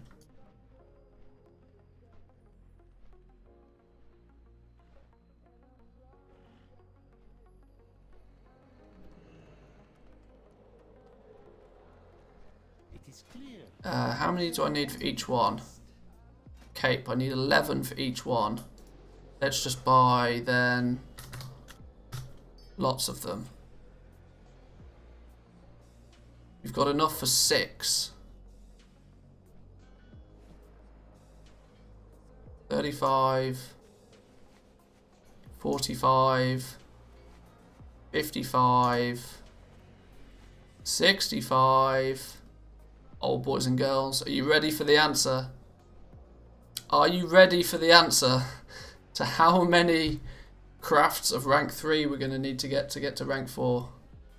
Finally! Finally! Boom! Grimmed Veil Cape rank 3. We gain 15 experience for crafting one. Question is how many do we need to have to craft to get to rank 4? 75. 75. We'll actually by optimal by an optimal leveling approach, we'll actually be 5 points in already. So we'll only actually need 70 more. So 15, 30, 45, 60, 70, 75. So 5. Boom! Done it, boys and girls. I called it. Called it. So the spreadsheet is actually officially correct. So let's go Shadowlands cheat sheet. Cloth Legos. This is now correct. The optimal route to get to rank 4 is to craft 15 rank 1s, 8 rank 2s, and then 5 rank 3s. That will get you to rank 4. So we can actually talk numbers then. We can actually talk numbers then. How close was that though? How close was that? We don't actually have enough enchanted lightless silk to make a single rank 3. But we've got the answer that we need. That's the important thing. We got the answer that we need.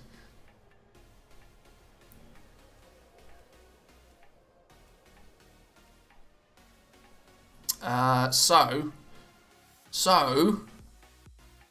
on the basis of shrouded cloth being 20 gold a piece, the enchanted lightless silk selling for 100 gold a piece, and arboreal shards being at the price that, you know, they should be. 15 rank 1s is going to cost you 53,000 gold. 15 rank 2s, sorry, 8 rank 2s is going to cost you 43,000 gold. And 5 rank 3s is going to cost you 44,000 gold. Giving a grand total of 141,000 to get a single slot. To get either your braces or your cape or a tailor up to rank 4. That's cool. This number is now true. And I can confirm that it is true. Well, there we go, boys and girls. I've just found out what my video for today is going to be.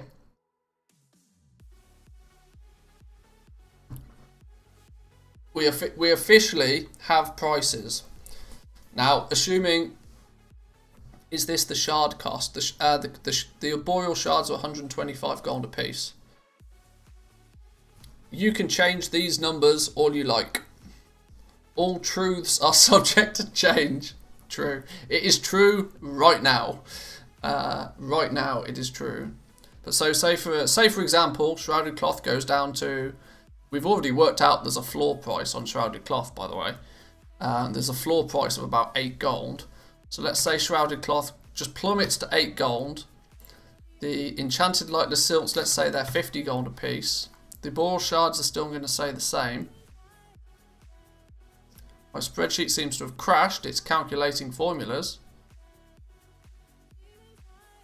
Trying to connect. Have I disconnected? Have I broken Google? Have I broken my spreadsheet? I've broken my spreadsheet.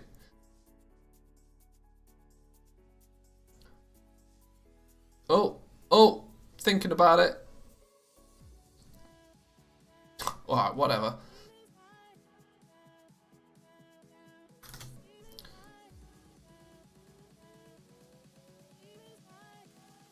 Oh, it's thinking about it. Right, now it's done it. There we go. Something at Google's end has gone crazy.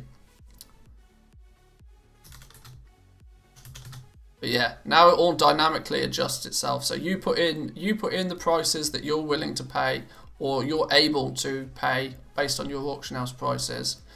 For the shrouded cloth, the enchanted lightless silks, and then it will work out for every single.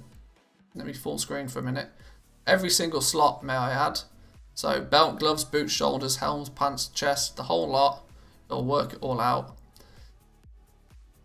And if you craft optimally, so if you craft 15 rank 1s, then you craft 8 rank 2s, and then you craft 5 rank 3s, That is the best way to use the least amount of materials to get up to rank 4, and it will then work out what it's going to cost you to get there each and every time. So the spreadsheet is done. Thank God for that. Thank God for that. It also means that it's up to date for both leatherworking. Mail ones are done as well. Plate ones are done. I'm glad that I didn't have to change much. And also the jewel crafting stuff is done as well. Boom! Excellent. I'm a happy man. I'm a happy man. Right then, guys and girls. Well, that's going to be today's video. That's an absolute guaranteed. Now that we've worked out exactly what we need. Fingers crossed Blizzard does not change it again before Shadowlands goes live. If they do, my Shadowlands cheat sheet is very quick and easy for me to update. So don't forget to change the update date. True.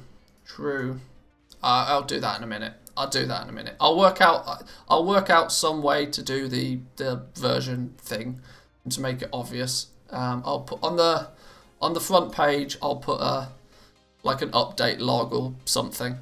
Yeah, I've already given a link to everybody for it, so that if they open up their one, they can just use the link and it'll go straight to the most up-to-date version. But I'll put some sort of version number in the top corner or something. So I'll work out some way to make it easy for people to work out what version they have against what version is the most up-to-date one. So,